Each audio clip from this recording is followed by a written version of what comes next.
Sir Arthur ਕਾਨਨ dial ਦਾ ਲਿਖਿਆ ਹੋਇਆ ਤੇ ਮਹਿੰਦਰ ਬੇਦੀ ਜੈਤੋ ਦਾ ਅਨੁਵਾਦ ਕੀਤਾ ਹੋਇਆ ਨਾਵਲ ਹੈ ਪਿਸ਼ਾਚ ਕੁੱਤਾ, ਸ਼ਰਲਾਕ ਹੋਮਸ ਦਾ ਸਭ ਤੋਂ ਮਸ਼ਹੂਰ ਕਾਰਨਾਮਾ। ਅਗਲਾ ਕਾਂਡ ਹੈ ਜੰਗਲ ਵਿੱਚ ਮੌਤ। ਪਲ ਦੋ ਪਲ ਤਾਂ ਇੰਜ ਲੱਗਿਆ ਜਿਵੇਂ ਅਚਨਚੇਤ ਮੇਰਾ ਸਾਹ ਹੀ ਰੁਕ ਗਿਆ ਹੋਵੇ। ਮੈਨੂੰ ਯਕਦਮ ਆਪਣੇ ਕੰਨਾਂ ਤੇ ਯਕੀਨ ਨਹੀਂ ਆਇਆ ਸੀ। ਫਿਰ ਆਪਣੇ ਹੋਸ਼ੋ ਵਾਸਤੇ ਨਾਲ ਮੇਰੀ ਆਵਾਜ਼ ਵੀ ਵਾਪਸ ਪਰਤ ਆਈ, ਕਿਉਂਕਿ ਉਸ ਜਾਣੀ ਪਛਾਣੀ ਆਵਾਜ਼ ਨੂੰ ਸੁਣਦਿਆਂ ਹੀ ਮੇਰੇ ਦਿਲ ਉੱਤੇ ਰੱਖਿਆ ਹੋਇਆ ਜ਼ਿੰਮੇਵਾਰੀ ਦਾ ਭਿਆਨਕ ਬੋਝ ਇੱਕੋ ਝਟਕੇ ਨਾਲ ਫੌਰਨ ਲੱਥ ਗਿਆ ਸੀ। ਉਹ ਸ਼ਾਂਤ ਤੇ ਤਿੱਖੀ ਸੁਰ ਦੁਨੀਆ 'ਚ ਸਿਰਫ ਇੱਕੋ ਆਦਮੀ ਦੀ ਹੋ ਸਕਦੀ ਸੀ। ਹੋਮਸ, ਮੈਂ ਕੂਕਿਆ, ਹੋਮਸ ਬਾਹਰ ਆ ਜਾਓ, ਉਹ ਬੋਲਿਆ, ਤੇ ਮਿਹਰਬਾਨੀ ਕਰਕੇ ਆਪਣੇ ਰਿਵਾਲਵਰ ਨੂੰ ਸੰਭਾਲ ਕੇ ਰੱਖਣਾ। ਮੈਂ ਝੁੱਕ ਕੇ ਦਰਵਾਜ਼ੇ 'ਚੋਂ ਬਾਹਰ ਨਿਕਲਿਆ ਤਾਂ ਸਾਹਮਣੇ ਖੁੱਲ੍ਹੇ 'ਚ ਇੱਕ ਪੱਥਰ ਉੱਤੇ ਬੈਠਾ ਨਜ਼ਰ ਆਇਆ। ਉਹਦੀਆਂ ਚੰਚਲ ਅੱਖਾਂ ਬੜੀਆਂ ਸ਼ਰਾਰਤਮਈ ਨਜ਼ਰਾਂ ਨਾਲ ਮੇਰੀ ਹੈਰਾਨੀ ਭਰੇ ਚਿਹਰੇ ਵੱਲ ਵੇਖ ਰਹੀਆਂ ਸਨ। ਉਹ ਕੁਝ ਕਮਜ਼ੋਰ ਤੇ ਥੱਕਿਆ ਲੱਗ ਰਿਹਾ ਸੀ, ਪਰ ਫਿਰ ਵੀ ਬਿਲਕੁਲ ਸਾਵਧਾਨ ਤੇ ਚੁਕੰਨਾ ਨਜ਼ਰ ਆ ਰਿਹਾ ਸੀ। ਉਹਦਾ ਚਿਹਰਾ ਧੁੱਪ ਤੇ ਹਵਾ ਦੇ ਥਪੇੜਿਆਂ ਕਾਰਨ ਕਾਫੀ ਰੁੱਖੜ ਜਿਹਾ ਦਿਖਾਈ ਦਿੰਦਾ ਸੀ। ਫਿਰ ਵੀ ਉਹ ਆਪਣੇ ਟਵੀਟ ਸੂਟ ਦੇ ਕੱਪੜੇ ਦੀ ਟੋਪੀ 'ਚ ਇੰਝ ਲੱਗ ਰਿਹਾ ਸੀ ਜਿਵੇਂ ਜੰਗਲ 'ਚ ਕੋਈ ਟੂਰਿਸਟ ਘੁੰਮਣ ਆਇਆ ਹੋਵੇ, ਕਿਉਂਕਿ ਆਪਣੀ ਸਫਾਈ ਪਸੰਦੀ ਦੀ ਆਦਤ ਕਰਕੇ ਉਹਦੀ ਸ਼ੇਵ ਸਫਾ ਚੱਟ ਬਣੀ ਹੋਈ ਸੀ ਤੇ ਕੱਪੜੇ ਵੀ ਐਵੇਂ ਹੀ ਟਹਿਕ ਰਹੇ ਸਨ ਜਿਵੇਂ ਉਹ ਬੇਕਰ ਸਟਰੀਟ 'ਚ ਹੀ ਹੋਏ। ਮੈਂ ਆਪਣੀ ਜ਼ਿੰਦਗੀ 'ਚ ਕਿਸੇ ਨੂੰ ਵੀ ਦੇਖ ਕੇ ਅੱਜ ਜਿੰਨਾ ਖੁਸ਼ ਨਹੀਂ ਹੋਇਆ ਕਦੀ। ਮੈਂ ਉਸ ਨਾਲ ਬੜੀ ਗਰਮਜੋਸ਼ੀ ਨਾਲ ਹੱਥ ਮਿਲਾਉਂਦਿਆਂ ਕਿਹਾ, ਜਾਂ ਸ਼ਾਇਦ ਇੰਨੇ ਹੈਰਾਨ ਨਹੀਂ ਹੋਏ ਕਦੀ। ਕਿਉਂ? ਠੀਕ ਕਹਿ ਰਹੇ ਹੋ, ਮੈਨੂੰ ਇਹ ਗੱਲ ਮੰਨਣ 'ਚ ਵੀ ਕੋਈ ਇਤਰਾਜ਼ ਨਹੀਂ ਹੈ, ਪਰ ਮੈਂ ਤੁਹਾਨੂੰ ਇਸ ਗੱਲ ਦਾ ਯਕੀਨ ਦਿਵਾ ਸਕਦਾ ਕਿ ਹੈਰਾਨੀ ਸਿਰਫ ਤੁਹਾਨੂੰ ਹੀ ਨਹੀਂ, ਮੈਨੂੰ ਵੀ ਹੋਈ ਹੈ। ਮੈਨੂੰ ਇਸ ਗੱਲ ਦਾ ਕੋਈ ਆਈਡੀਆ ਨਹੀਂ ਸੀ ਕਿ ਤੁਸੀਂ ਮੇਰੀ ਇਸ ਜਗ੍ਹਾ ਦਾ ਪਤਾ ਲਾ ਲਿਆ ਹੈ, ਤੇ ਇਸ ਗੱਲ ਦੀ ਵੀ ਤਾਂ ਮੈਂ ਕਤਈ ਉਮੀਦ ਨਹੀਂ ਸੀ ਕਰ ਸਕਦਾ ਕਿ ਤੁਸੀਂ ਅੰਦਰ ਮੌਜੂਦ ਹੋ। ਕਮ ਸੇ ਕਮ ਇਸ ਗੱਲ ਦਾ ਅਹਿਸਾਸ ਮੈਨੂੰ ਉਦੋਂ ਤੱਕ ਨਹੀਂ ਹੋਇਆ ਜਦੋਂ ਤੱਕ ਮੈਂ ਦਰਵਾਜ਼ੇ ਦੇ ਨਜ਼ਦੀਕ ਤਕਰੀਬਨ 20 ਕਦਮ ਦੀ ਦੂਰੀ ਤੱਕ ਨਹੀਂ ਪਹੁੰਚ ਗਿਆ। ਲੱਗਦਾ ਤੁਸੀਂ ਮੇਰੀਆਂ ਪੈੜਾਂ ਦੇ ਨਿਸ਼ਾਨ ਪਛਾਣ ਗਏ। ਨਹੀਂ ਵਾਟਸਨ, ਨਹੀਂ, ਮੈਂ ਇੰਨਾ ਐਕਸਪਰਟ ਵੀ ਨਹੀਂ ਕਿ ਦੁਨੀਆ ਭਰ ਦੇ ਲੋਕਾਂ ਦੀਆਂ ਪੈੜਾਂ ਦੇ ਨਿਸ਼ਾਨਾਂ ਵਿੱਚੋਂ ਤੁਹਾਡੀਆਂ ਪੈੜਾਂ ਦੇ ਨਿਸ਼ਾਨ ਪਛਾਣਨ ਦਾ ਦਾਅਵਾ ਕਰ ਸਕਾਂ। ਹਾਂ, ਵੈਸੇ ਜੇ ਕਦੀ ਤੁਸੀਂ ਮੈਨੂੰ ਧੋਖਾ ਦੇਣਾ ਚਾਹੋ ਤਾਂ ਬਿਹਤਰ ਹੋਏਗਾ ਤੁਹਾਨੂੰ ਪਹਿਲਾਂ ਆਪਣੀ ਸਿਗਰਟ ਦਾ ਬ੍ਰਾਂਡ ਬਦਲਣਾ ਪਏਗਾ, ਕਿਉਂਕਿ ਜਿਵੇਂ ਹੀ ਮੈਨੂੰ ਆਕਸਫੋਰਡ ਸਟਰੀਟ ਦੇ ਉਸ ਤੰਬਾਕੂ ਦੇ ਖਾਸ ਬ੍ਰਾਂਡ ਵਾਰਡਲੇ ਦੀ ਸਿਗਰਟ ਦੇ ਟੋਟੇ ਪਏ ਨਜ਼ਰ ਆਏ ਤਾਂ ਮੈਂ ਫੌਰਨ ਸਮਝ ਗਿਆ ਕਿ ਮੇਰਾ ਦੋਸਤ ਵਾਟਸਨ ਇੱਥੇ ਕਿਤੇ ਆਸੇ-ਪਾਸੇ ਹੀ ਮੌਜੂਦ ਹੈ। ਉਹ ਦੇਖੋ, ਤੁਹਾਡੀ ਸਿਗਰਟ ਦਾ ਇੱਕ ਟੋਟਾ ਉੱਥੇ ਪਿਆ, ਪਗਡੰਡੀ ਦੇ ਕਿਨਾਰੇ, ਜਿਹਨੂੰ ਤੁਸੀਂ ਇਸ ਖਾਲੀ ਘਰ 'ਚ ਵੜਨ ਤੋਂ ਪਹਿਲਾਂ ਉੱਥੇ ਸੁੱਟਿਆ ਸੀ। ਓ ਸਮਝਿਆ। ਇੰਨਾ ਸਮਝਣ ਤੋਂ ਬਾਅਦ ਜਦ ਮੈਂ ਦੇਖਿਆ ਕਿ ਅੰਦਰੋਂ ਨਾ ਤਾਂ ਤੁਹਾਡੀ ਕੋਈ ਆਹਟ ਆ ਰਹੀ ਹੈ, ਨਾ ਤੁਹਾਡੀ ਮੌਜੂਦਗੀ ਦਾ ਕੋਈ ਅਹਿਸਾਸ ਹੋ ਰਿਹਾ, ਤਾਂ ਮੈਂ ਸਮਝ ਗਿਆ ਕਿ ਤੁਸੀਂ ਇੱਥੋਂ ਦੇ ਵਾਸੀ ਦੇ ਮੁੜਨ ਦੀ ਉਡੀਕ 'ਚ ਘਾਤ ਲਾਈ ਬੈਠੇ ਹੋ, ਤੇ ਤੁਹਾਡਾ ਹਥਿਆਰ ਵੀ ਤੁਹਾਡੇ ਕੋਲ ਹੋਣਾ ਚਾਹੀਦਾ ਹੈ। ਜ਼ਾਹਰ ਹੈ ਤੁਸੀਂ ਮੈਨੂੰ ਕੋਈ ਜ਼ਬਰਦਸਤ ਅਪਰਾਧੀ ਸਮਝਿਆ ਹੋਵੇਗਾ। ਕਿਉਂ? ਹੈ ਨਾ ਇਹੋ ਗੱਲ ਸਹੀ? ਮੈਨੂੰ ਇਹ ਨਹੀਂ ਪਤਾ ਸੀ ਕਿ ਤੁਸੀਂ ਕੌਣ ਹੋ, ਪਰ ਮੈਂ ਅੱਜ ਇਸ ਗੱਲ ਦਾ ਪਤਾ ਲਾਉਣ ਦਾ ਪੱਕਾ ਫੈਸਲਾ ਕਰ ਲਿਆ ਸੀ। ਬਹੁਤ ਅੱਛੇ ਵਾਟਸਨ, ਬਹੁਤ ਅੱਛੇ, ਪਰ ਤੁਸੀਂ ਮੇਰੀ ਭਾਲ 'ਚ ਇੱਥੋਂ ਤੱਕ ਪਹੁੰਚੇ ਕਿਵੇਂ? ਲੱਗਦਾ ਸ਼ਾਇਦ ਤੁਸੀਂ ਮੈਨੂੰ ਉਸ ਰਾਤ ਦੇਖ ਲਿਆ ਹੋਵੇਗਾ ਜਦੋਂ ਕੈਦੀ ਦੀ ਭਾਲ 'ਚ ਤੇ ਮੈਂ ਉਸ ਚੋਟੀ 'ਤੇ ਖੜਾ ਹੋਣ ਦੀ ਬੇਵਕੂਫੀ ਕੀਤੀ ਸੀ ਜਦੋਂ ਮੇਰੇ ਪਿੱਛੇ ਚੰਦ ਨਿਕਲਿਆ ਹੋਇਆ ਸੀ। ਹਾਂ, ਮੈਂ ਤੁਹਾਨੂੰ ਉਦੋਂ ਹੀ ਦੇਖਿਆ ਸੀ, ਤੇ ਮੈਨੂੰ ਲੱਗਦਾ ਤੁਸੀਂ ਇੱਥੋਂ ਤੱਕ ਪਹੁੰਚਣ ਤੋਂ ਪਹਿਲਾਂ ਯਕੀਨੀ ਤੌਰ 'ਤੇ ਦੂਜੇ ਸਾਰੇ ਉਜੜੇ ਹੋਏ ਘਰਾਂ ਨੂੰ ਵੀ ਦੇਖ ਲਿਆ ਹੋਵੇਗਾ। ਨਹੀਂ, ਜਿਹੜਾ ਮੁੰਡਾ ਤੁਹਾਡਾ ਸਮਾਨ ਲੈ ਕੇ ਆਇਆ ਉਹਨੂੰ ਦੇਖ ਲਿਆ।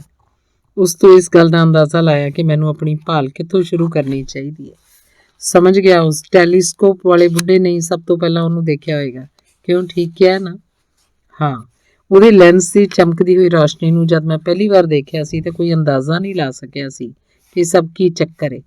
ਕਹਿੰਦਾ ਹੋਇਆ ਉੱਠਿਆ ਤੇ ਫਿਰ ਘਰ ਦੇ ਅੰਦਰ ਝਾਕ ਕੇ ਦੇਖਿਆ। ਅੱਛਾ, ਤਾਂ ਕਾਰਟਰਾਈਟ ਕੁਝ ਸਮਾਨ ਲੈ ਕੇ ਆਇਆ ਸੀ, ਪਰ ਇਹ ਕਾਗਜ਼ ਕੈਸਾ ਹੈ? ਓ, ਤਾਂ ਤੁਸੀਂ ਕੂਮਟਰਾਸੀ ਗਏ ਸੀ ਨਾ? ਹਾਂ, ਮਿਸਿਸ ਲਾਰਾ ਲਿਓਨਸ ਨੂੰ ਮਿਲਣ ਲਈ? ਹਾਂ, ਉਸੇ ਨੂੰ ਮਿਲਣ ਲਈ। ਬੜਾ ਠੀਕ ਕੀਤਾ। ਸਾਡੀ ਜਾਂਚ ਪੜਤਾਲ ਰੇਲ ਦੀ ਪਟੜੀ ਵਾਂਗ ਇੱਕ ਦੂਜੇ ਦੇ ਬਿਲਕੁਲ ਸਮਾਨ ਅੰਤਰ ਚੱਲ ਰਹੀ ਹੈ, ਤੇ ਜਦੋਂ ਅਸੀਂ ਦੋਵੇਂ ਆਪੋ ਆਪਣੇ ਸਿੱਟਿਆਂ ਨੂੰ ਆਪਸ 'ਚ ਮਿਲਾਵਾਂਗੇ ਤਾਂ ਮੈਨੂੰ ਪੂਰੀ ਉਮੀਦ ਹੈ ਇਸ ਕੇਸ ਬਾਰੇ ਕਾਫੀ ਮਹੱਤਵਪੂਰਨ ਜਾਣਕਾਰੀ ਸਾਡੇ ਕੋਲ ਹੋਏਗੀ। ਇਸ ਗੱਲ ਦੀ ਮੈਨੂੰ ਦਿਲੀ ਖੁਸ਼ੀ ਹੈ ਕਿ ਤੁਸੀਂ ਇੱਥੇ ਮਿਲ ਗਏ, ਕਿਉਂਕਿ ਇੱਥੋਂ ਹੀ ਇਹ ਸਾਰੀ ਜ਼ਿੰਮੇਵਾਰੀ ਤੇ ਸਾਰਾ ਅਜੀਬੋ ਗਰੀਬ ਰਹੱਸ ਮੇਰੇ ਵੱਸੋਂ ਬਾਹਰ ਹੁੰਦਾ ਜਾ ਰਿਹਾ ਹੈ। ਅੱਛਾ, ਉਹ ਸ਼ਰਾਰਤਵਸ ਮੁਸਕਰਾਇਆ। ਪਰ ਮੈਨੂੰ ਸਭ ਤੋਂ ਵੱਧ ਹੈਰਾਨੀ ਤਾਂ ਇਸ ਗੱਲ ਦੀ ਹੈ ਕਿ ਤੁਸੀਂ ਇੱਥੇ ਕੀ ਕਰ ਰਹੇ ਹੋ, ਕਦੋਂ ਆਏ ਅਚਾਨਕ। ਇਹ ਚੇਤੇ ਆਉਣ ਉੱਤੇ ਕਿ ਉਹਦਾ ਹਾਲ ਚਾਲ ਤਾਂ ਪੁੱਛਿਆ ਨਹੀਂ, ਮੈਂ ਸਵਾਲ ਕੀਤਾ। ਮੈਂ ਤਾਂ ਅਜੇ ਤੱਕ ਇਹੋ ਸਮਝ ਰਿਹਾ ਸੀ ਕਿ ਤੁਸੀਂ ਉੱਥੇ ਬੇਕਰ ਸਟਰੀਟ 'ਚ ਉਸ ਬਲੈਕਮੇਲਿੰਗ ਵਾਲੇ ਕੇਸ 'ਤੇ ਕੰਮ ਕਰ ਰਹੇ ਹੋ। ਮੈਂ ਚਾਹੁੰਦਾ ਸੀ ਤੁਸੀਂ ਇੰਝ ਹੀ ਸਮਝਦੇ ਰਹੋ। ਇਹਦਾ ਮਤਲਬ ਹੈ ਕਿ ਤੁਸੀਂ ਮੈਨੂੰ ਉੱਲੂ ਬਣਾਇਆ। ਆਖਰ ਕਿਉਂ? ਮੈਂ ਗੁਸੈਲ ਭਰੀ ਸੁਰ 'ਚ ਕਿਹਾ, ਇਹਦਾ ਤਾਂ ਇਹੀ ਮਤਲਬ ਹੈ ਕਿ ਤੁਹਾਨੂੰ ਮੇਰੇ 'ਤੇ ਬਿਲਕੁਲ ਵੀ ਭਰੋਸਾ ਨਹੀਂ। ਤੁਹਾਤੋਂ ਮੈਨੂੰ ਇਹ ਉਮੀਦ ਨਹੀਂ ਸੀ ਹੋਮਸ। ਮੇਰਾ ਖਿਆਲ ਸੀ ਕਿ ਤੁਸੀਂ ਮੈਨੂੰ ਆਪਣਾ ਜਿਗਰੀ ਮਿੱਤਰ ਸਮਝਦੇ ਹੋ। ਮੇਰੇ ਪਿਆਰੇ ਦੋਸਤ, ਤੁਸੀਂ ਵਾਕਈ ਮੇਰੇ ਦਿਲੀ ਮਿੱਤਰ ਹੋ। ਹੋਰ ਦੂਜੇ ਕੇਸਾਂ ਵਾਂਗ ਇਸ ਕੇਸ 'ਚ ਵੀ ਤੁਸੀਂ ਮੈਨੂੰ ਆਪਣਾ ਬਹੁਮੁੱਲਾ ਸਹਿਯੋਗ ਦਿੱਤਾ ਹੈ। ਫਿਰ ਵੀ ਜੇ ਤੁਸੀਂ ਇੰਝ ਸਮਝਦੇ ਹੋ ਕਿ ਮੈਂ ਤੁਹਾਡੇ ਨਾਲ ਕੋਈ ਚਲਾਕੀ ਕੀਤੀ ਹੈ ਤਾਂ ਮੈਂ ਉਸ ਲਈ ਮਾਫੀ ਚਾਹੁੰਦਾ। ਸੱਚਾਈ ਤਾਂ ਇਹ ਹੈ ਕਿ ਮੈਂ ਇੰਝ ਕਾਫੀ ਹੱਦ ਤੱਕ ਤੁਹਾਡੀ ਸੁਰੱਖਿਆ ਲਈ ਕੀਤਾ ਹੈ, ਤੇ ਇਸ ਗੱਲ ਦਾ ਅਹਿਸਾਸ ਹੋਣ ਪਿੱਛੋਂ ਕਿ ਤੁਸੀਂ ਕਿੰਨੇ ਜ਼ਬਰਦਸਤ ਖਤਰੇ 'ਚ ਫਸ ਗਏ ਹੋ, ਮੈਂ ਸਾਰੇ ਮਾਮਲੇ ਦੀ ਜਾਂਚ ਪੜਤਾਲ ਕਰਨ ਦੀ ਖਾਤਰ ਖੁਦ ਵੀ ਇੱਥੇ ਆ ਗਿਆ। ਜੇ ਕਿਤੇ ਮੈਂ ਤੁਹਾਡੇ ਤੇ ਸਰ ਹੈਨਰੀ ਨਾਲ ਇੱਥੇ ਆ ਜਾਂਦਾ ਤਾਂ ਇਸ ਮਾਮਲੇ ਬਾਰੇ ਪੱਕੇ ਤੌਰ ਤੇ ਮੇਰਾ ਵੀ ਇਹੋ ਨਜ਼ਰੀਆ ਹੁੰਦਾ ਜੋ ਤੁਹਾਡਾ ਹੈ। ਵੈਸੇ ਵੀ ਮੇਰੀ ਮੌਜੂਦਗੀ ਸਾਡੇ ਜ਼ਬਰਦਸਤ ਪ੍ਰਤੀਦਵੰਦੀ ਨੂੰ ਫੌਰਨ ਸਾਵਧਾਨ ਕਰ ਦਿੰਦੀ। ਇਹ ਕੀ ਕਹਿ ਰਹੇ ਹੋ? ਬਿਲਕੁਲ ਸਹੀ ਕਹਿ ਰਿਹਾ ਮੈਂ। ਜੇ ਮੈਂ ਵੀ ਤੁਹਾਡੇ ਵਾਂਗ ਉਸ ਹਵੇਲੀ 'ਚ ਰਹਿ ਰਿਹਾ ਹੁੰਦਾ ਤਾਂ ਉਹ ਸਭ ਕੁਝ ਨਾ ਜਾਣ ਸਕਦਾ ਜੋ ਪੂਰੀ ਤਰ੍ਹਾਂ ਗੁੰਮਨਾਮ ਰਹਿ ਕੇ ਮੈਂ ਜਾਣਨ 'ਚ ਕਾਮਯਾਬ ਹੋ ਸਕਿਆ। ਪਰ ਤੁਸੀਂ ਮੈਨੂੰ ਹਨੇਰੇ 'ਚ ਕਿਉਂ ਰੱਖਿਆ? ਕਿਉਂਕਿ ਉਸ ਨਾਲ ਇਸ ਮਾਮਲੇ 'ਚ ਕੋਈ ਮਦਦ ਨਹੀਂ ਮਿਲ ਸਕਦੀ ਸੀ, ਬਲਕਿ ਇਸ ਗੱਲ ਦੀ ਪੂਰੀ ਸੰਭਾਵਨਾ ਸੀ ਕਿ ਮੇਰੀ ਮੌਜੂਦਗੀ ਦਾ ਭੇਦ ਹੋਰ ਪਹਿਲਾਂ ਖੁੱਲ੍ਹ ਗਿਆ ਹੁੰਦਾ, ਕਿਉਂਕਿ ਤੁਸੀਂ ਮੈਨੂੰ ਕੋਈ ਬੜੀ ਮਹੱਤਵਪੂਰਨ ਜਾਣਕਾਰੀ ਦੇਣ ਲਈ ਇੱਥੇ ਆ ਜਾਂਦੇ, ਜਾਂ ਆਪਣੀ ਭਲਮਾਨਸੀ ਕਰਕੇ ਇੱਥੇ ਮੇਰੇ ਲਈ ਕੁਝ ਸਹੂਲਤਾਂ ਮੁਹੱਈਆ ਕਰਨ ਦੀ ਕੋਸ਼ਿਸ਼ ਕਰਦੇ, ਜਿਸ ਨਾਲ ਬੇਮਤਲਬ ਦਾ ਖਤਰਾ ਪੈਦਾ ਹੋ ਸਕਦਾ ਸੀ। ਮੈਂ ਆਪਣੇ ਨਾਲ ਕਾਰਟਰਾਈਟ ਨੂੰ ਇੱਥੇ ਲੈ ਆਇਆ। ਯਾਦ ਹੈ ਨਾ ਤੁਹਾਨੂੰ, ਉਹ ਐਕਸਪ੍ਰੈਸ ਆਫਿਸ ਵਾਲਾ ਛੋਟਾ ਮੁੰਡਾ? ਬਸ ਉਹੀ ਇੱਥੇ ਮੇਰੀਆਂ ਛੋਟੀਆਂ-ਮੋਟੀਆਂ ਲੋੜਾਂ ਨੂੰ ਪੂਰਾ ਕਰਦਾ ਰਿਹਾ। ਉਸ ਰਾਹੀਂ ਮੇਰੇ ਖਾਣੇ ਦੇ ਨਾਲ ਸਾਫ਼ ਸੁਥਰੇ ਕੱਪੜਿਆਂ ਦਾ ਇੰਤਜ਼ਾਮ ਵੀ ਹੁੰਦਾ ਰਿਹਾ। ਇਹੋ ਜਿਹੀ ਜਗ੍ਹਾ ਤੇ ਕੋਈ ਆਦਮੀ ਇਸ ਨਾਲੋਂ ਵੱਧ ਹੋਰ ਚਾਹ ਵੀ ਕੀ ਸਕਦਾ। ਉਸੇ ਕਰਕੇ ਮੈਨੂੰ ਇੱਕ ਜੋੜੀ ਅੱਖਾਂ, 2 ਚੱਪਲਾਂ ਤੇ ਪੈਰ ਹੋਰ ਮਿਲ ਗਏ, ਜਿਨ੍ਹਾਂ ਮੇਰੀ ਬੜੀ ਮਦਦ ਕੀਤੀ। ਇਹਦਾ ਮਤਲਬ ਇਹ ਕਿ ਮੈਂ ਜਿੰਨੀਆਂ ਰਿਪੋਰਟਾਂ ਭੇਜੀਆਂ ਬੇਕਾਰ ਗਈਆਂ। ਇਹ ਸੋਚ ਕੇ ਮੇਰੀ ਆਵਾਜ਼ ਕੰਬ ਗਈ ਕਿ ਮੈਂ ਕਿੰਨੀ ਮਿਹਨਤ ਤੇ ਲਗਨ ਨਾਲ ਉਹਨਾਂ ਨੂੰ ਤਿਆਰ ਕੀਤਾ ਸੀ। ਹੋਮਸ ਨੇ ਆਪਣੇ ਜੇਬ 'ਚੋਂ ਕਾਗਜ਼ਾਂ ਦਾ ਇੱਕ ਬੰਡਲ ਕੱਢਿਆ। ਇਹ ਨੇ ਤੁਹਾਡੀਆਂ ਰਿਪੋਰਟਾਂ ਮੇਰੇ ਦੋਸਤ, ਸਾਰੀਆਂ ਦੀਆਂ ਸਾਰੀਆਂ। ਮੈਂ ਆਪਣਾ ਹੀ ਸ਼ਾਨਦਾਰ ਇੰਤਜ਼ਾਮ ਕੀਤਾ ਹੋਇਆ ਸੀ, ਜਿਸ ਕਰਕੇ ਸਮੇਂ ਸਿਰ ਮੈਨੂੰ ਮਿਲਦੀਆਂ ਰਹੀਆਂ। ਸਿਰਫ 1 ਦਿਨ ਦੀ ਦੇਰੀ ਨਾਲ। ਯਕੀਨ ਮੰਨੋ, ਮੈਂ ਇਹਨਾਂ ਨੂੰ ਚੰਗੀ ਤਰ੍ਹਾਂ ਪੜ੍ਹਿਆ ਹੈ। ਇਹਨਾਂ ਨੂੰ ਜਿਸ ਉਤਸ਼ਾਹ ਤੇ ਲਗਨ ਨਾਲ ਤਿਆਰ ਕਰਦਿਆਂ ਹੋਇਆਂ ਇਸ ਅਜੀਬੋ-ਗਰੀਬ ਮਾਮਲੇ ਨੂੰ ਸਹੀ ਢੰਗ ਨਾਲ ਸਮਝਾਉਣ ਦੀ ਤੁਸੀਂ ਕੋਸ਼ਿਸ਼ ਕੀਤੀ ਹੈ, ਉਹਦੇ ਲਈ ਮੈਂ ਤੁਹਾਨੂੰ ਵਧਾਈ ਦਿੰਦਾ। ਜਿਸ ਤਰ੍ਹਾਂ ਮੈਨੂੰ ਇਸ ਮਾਮਲੇ 'ਚ ਹਨੇਰੇ 'ਚ ਰੱਖਿਆ ਗਿਆ, ਉਸ ਕਰਕੇ ਮੈਂ ਕਾਫੀ ਚਿੜਿਆ ਹੋਇਆ ਸੀ, ਪਰ ਹੋਮਸ ਦੇ ਪ੍ਰਸ਼ੰਸਾਮਈ ਸ਼ਬਦਾਂ ਨੇ ਮੇਰੇ ਦਿਲ ਨੂੰ ਤਸੱਲੀ ਦਿੱਤੀ ਤੇ ਮੇਰੀ ਸਾਰੀ ਨਾਰਾਜ਼ਗੀ ਦੂਰ ਹੋ ਗਈ। ਹੁਣ ਬਣੀ ਨਾ ਕੋਈ ਗੱਲ? ਮੇਰੇ ਚਿਹਰੇ ਤੇ ਉਹ ਨਾਰਾਜ਼ਗੀ ਦੀ ਛਾਪ ਹਟਦਿਆਂ ਦੇਖ ਕੇ ਉਹ ਬੋਲਿਆ। ਹੁਣ ਤੁਸੀਂ ਮੈਨੂੰ ਇਹ ਦੱਸੋ ਕਿ ਮਿਸਿਸ ਲਾਰਾ ਲਾਇਓਨਸ ਨਾਲ ਤੁਹਾਡੀ ਮੁਲਾਕਾਤ ਦਾ ਕੀ ਨਤੀਜਾ ਨਿਕਲਿਆ? ਪਰ ਤੁਹਾਨੂੰ ਇਸ ਬਾਰੇ ਕਿਵੇਂ ਪਤਾ ਲੱਗਿਆ? ਇਸ ਗੱਲ ਦਾ ਅੰਦਾਜ਼ਾ ਲਾਉਣਾ ਮੇਰੇ ਲਈ ਕੋਈ ਬਹੁਤਾ ਮੁਸ਼ਕਿਲ ਨਹੀਂ ਸੀ। ਆਖਰ ਕੁੰਭ-ਟਰਾਸੀ ਜਾਣ ਦਾ ਤੁਹਾਡਾ ਉਦੇਸ਼ ਇਹਦੇ ਇਲਾਵਾ ਹੋਰ ਕੋਈ ਹੋ ਵੀ ਨਹੀਂ ਸੀ ਸਕਦਾ, ਕਿਉਂਕਿ ਉਸ ਔਰਤ ਦੇ ਇਲਾਵਾ ਫਿਲਹਾਲ ਉੱਥੇ ਹੋਰ ਕੋਈ ਅਜਿਹਾ ਨਹੀਂ ਹੈ ਜਿਹੜਾ ਇਸ ਮਾਮਲੇ 'ਚ ਸਾਡੀ ਕੋਈ ਮਦਦ ਕਰ ਸਕੇ। ਵੈਸੇ ਵੀ ਜੇ ਤੁਸੀਂ ਅੱਜ ਉੱਥੇ ਨਾ ਗਏ ਹੁੰਦੇ ਤਾਂ ਸੰਭਵ ਸੀ ਕਿ ਮੈਂ ਕੱਲ ਖੁਦ ਉੱਥੇ ਪਹੁੰਚ ਜਾਂਦਾ। ਸੂਰਜ ਛੁਪ ਚੁੱਕਿਆ ਸੀ। ਸੁਰਮਈ ਕੁਸਮਸਾ ਜੰਗਲ ਤੇ ਛਾਣ ਲੱਗ ਪਿਆ ਸੀ। ਹਵਾ 'ਚ ਠੰਡਕ ਵੱਧ ਗਈ ਸੀ ਤੇ ਅਸੀਂ ਨਿੱਘ ਦੀ ਖਾਤਰ ਉਸ ਪਥਰੀਲੀ ਝੌਂਪੜੀ 'ਚ ਵੜ ਗਏ। ਕੁਸਮਸੇ 'ਚ ਜਦੋਂ ਅਸੀਂ ਉੱਥੇ ਬੈਠੇ ਹੋਏ ਸੀ ਤਾਂ ਮੈਂ ਉਹਨੂੰ ਲਾਰਾ ਲਾਇਓਨਸ ਨਾਲ ਹੋਈ ਗੱਲਬਾਤ ਦਾ ਬਿਊਰਾ ਦੱਸਿਆ। ਉਹਨੇ ਇੰਨੀ ਦਿਲਚਸਪੀ ਨਾਲ ਸੁਣਿਆ ਕਿ ਗੱਲਬਾਤ ਦੇ ਕੁਝ ਅੰਸ਼ਾਂ ਨੂੰ ਉਹਦੀ ਤਸੱਲੀ ਖਾਤਰ ਮੈਨੂੰ ਦੁਬਾਰਾ ਦੁਹਰਾਉਣਾ ਪਿਆ। ਇਹ ਬੜਾ ਹੀ ਮਹੱਤਵਪੂਰਨ ਹੈ। ਮੇਰੀ ਗੱਲ ਸਮਾਪਤ ਹੋਣ ਮਗਰੋਂ ਉਹਨੇ ਕਿਹਾ, ਹੁਣ ਇਸ ਉਲਝੇ ਹੋਏ ਮਾਮਲੇ ਦੇ ਉਹ ਅੰਸ਼ ਵੀ ਪੂਰੀ ਤਰ੍ਹਾਂ ਜੁੜ ਗਏ ਨੇ ਜਿਨ੍ਹਾਂ ਨੂੰ ਮੈਂ ਹੁਣ ਤੱਕ ਨਹੀਂ ਸੀ ਜੋੜ ਸਕਿਆ। ਸ਼ਾਇਦ ਤੁਹਾਨੂੰ ਇਸ ਗੱਲ ਦਾ ਅਹਿਸਾਸ ਹੋਏ ਕਿ ਉਸ ਆਦਮੀ ਸਟੇਪਲਟਨ ਤੇ ਉਸ ਔਰਤ ਵਿਚਕਾਰ ਕਾਫੀ ਨੇੜਤਾ ਰਹੀ। ਮੈਨੂੰ ਕਿਸੇ ਗੂੜੀ ਨੇੜਤਾ ਦੀ ਕੋਈ ਜਾਣਕਾਰੀ ਨਹੀਂ। ਇਸ ਬਾਰੇ ਤਾਂ ਹੁਣ ਕੋਈ ਸ਼ੱਕ ਨਹੀਂ ਹੈ ਕਿ ਉਹ ਆਪਸ 'ਚ ਮਿਲਦੇ ਸੀ, ਇੱਕ ਦੂਜੇ ਨੂੰ ਲਿਖਦੇ ਵੀ ਸੀ। ਜ਼ਾਹਰ ਹੈ ਕਿ ਉਹਨਾਂ ਦੋਵਾਂ ਦੇ ਆਪੋ ਵਿੱਚ ਕਾਫੀ ਗੂੜੇ ਤਾਲੁਕਾਤ ਸੀ। ਹੁਣ ਇਹ ਸਾਡੇ ਹੱਥ 'ਚ ਬੜਾ ਵੱਡਾ ਹਥਿਆਰ ਆ ਗਿਆ ਹੈ, ਬਸ਼ਰਤੇ ਕਿ ਇਹਦੇ ਇਸਤੇਮਾਲ ਨਾਲ ਹੁਣ ਉਹਦੀ ਪਤਨੀ ਨੂੰ ਉਸ ਨਾਲੋਂ ਵੱਖ ਕੀਤਾ ਜਾ ਸਕੇ। ਉਹਦੀ ਪਤਨੀ? ਸੁਣ ਕੇ ਮੈਂ ਤਿਰਕ ਗਿਆ। ਉਹ ਕੌਣ ਹੈ? ਤੁਸੀਂ ਜੋ ਕੁਝ ਵੀ ਮੈਨੂੰ ਦੱਸਿਆ ਉਹਦੇ ਬਦਲ 'ਚ ਵੀ ਮੈਂ ਹੁਣ ਤੁਹਾਨੂੰ ਇੱਕ ਮਹੱਤਵਪੂਰਨ ਜਾਣਕਾਰੀ ਦੇ ਰਿਹਾ। ਅਜਿਹੀ ਜਾਣਕਾਰੀ ਜਿਹਨੂੰ ਸੁਣ ਕੇ ਤੁਸੀਂ ਯਕੀਨਨ ਹੈਰਾਨ ਰਹਿ ਜਾਓਗੇ। ਮੈਂ ਬੜਾ ਉਤਸੁਕ ਹਾਂ ਉਸ ਜਾਣਕਾਰੀ ਨੂੰ ਹਾਸਲ ਕਰਨ ਲਈ। ਆਖਿਰ ਕੌਣ ਹੈ ਸਟੇਪਲਟਨ ਦੀ ਪਤਨੀ? ਜਿਸ ਔਰਤ ਨੂੰ ਤੁਸੀਂ ਮਿਸ ਸਟੇਪਲਟਨ ਯਾਨੀ ਉਹਦੀ ਭੈਣ ਸਮਝ ਰਹੇ ਹੋ, ਉਹ ਅਸਲ 'ਚ ਉਹਦੀ ਪਤਨੀ ਹੈ। ਉਹਦੀ ਪਤਨੀ ਹੈ? ਮੈਂ ਯਕਦਮ ਹੈਰਾਨੀ ਨਾਲ ਤ੍ਰਭਕ ਕੇ ਕਿਹਾ, ਕਿਉਂਕਿ ਮੈਨੂੰ ਆਪਣੇ ਕੰਨਾਂ 'ਤੇ ਯਕੀਨ ਨਹੀਂ ਸੀ ਹੋਇਆ। ਇਹ ਕਿਵੇਂ ਹੋ ਸਕਦਾ ਹੈ? ਜੇ ਉਹਦੀ ਪਤਨੀ ਹੈ ਤਾਂ ਸਟੇਪਲਟਨ ਉਹਦੀ ਜਾਣ ਪਛਾਣ ਆਪਣੀ ਭੈਣ ਦੇ ਤੌਰ 'ਤੇ ਕਿਉਂ ਕਰਵਾਉਂਦਾ ਹੈ? ਸਭ ਤੋਂ ਵੱਡੀ ਗੱਲ ਤਾਂ ਇਹ ਹੈ ਕਿ ਉਹਨੇ ਸਰ ਹੈਨਰੀ ਨੂੰ ਉਹਦੇ ਪਿਆਰ 'ਚ ਕਿਉਂ ਪੈ ਜਾਣ ਦਿੱਤਾ?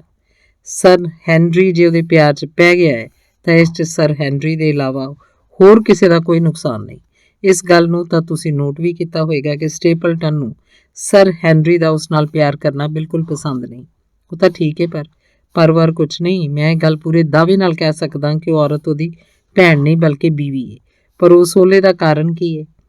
ਕਿਉਂਕਿ ਸਟੇਪਲਟਨ ਨੇ ਇੱਥੇ ਆਉਣ ਤੋਂ ਪਹਿਲਾਂ ਹੀ ਇਸ ਗੱਲ ਦਾ ਅੰਦਾਜ਼ਾ ਲਾ ਲਿਆ ਸੀ ਕਿ ਉਹ ਇੱਥੇ ਵਿਆਹੀ ਵਰੀ ਔਰਤ ਦੇ ਮੁਕਾਬਲੇ ਇੱਕ ਕੁਆਰੀ ਕੁੜੀ ਦੇ ਰੂਪ 'ਚ ਵਧੇਰੇ ਲਾਭਕਾਰੀ ਸਾਬਤ ਹੋ ਸਕਦੀ ਹੈ।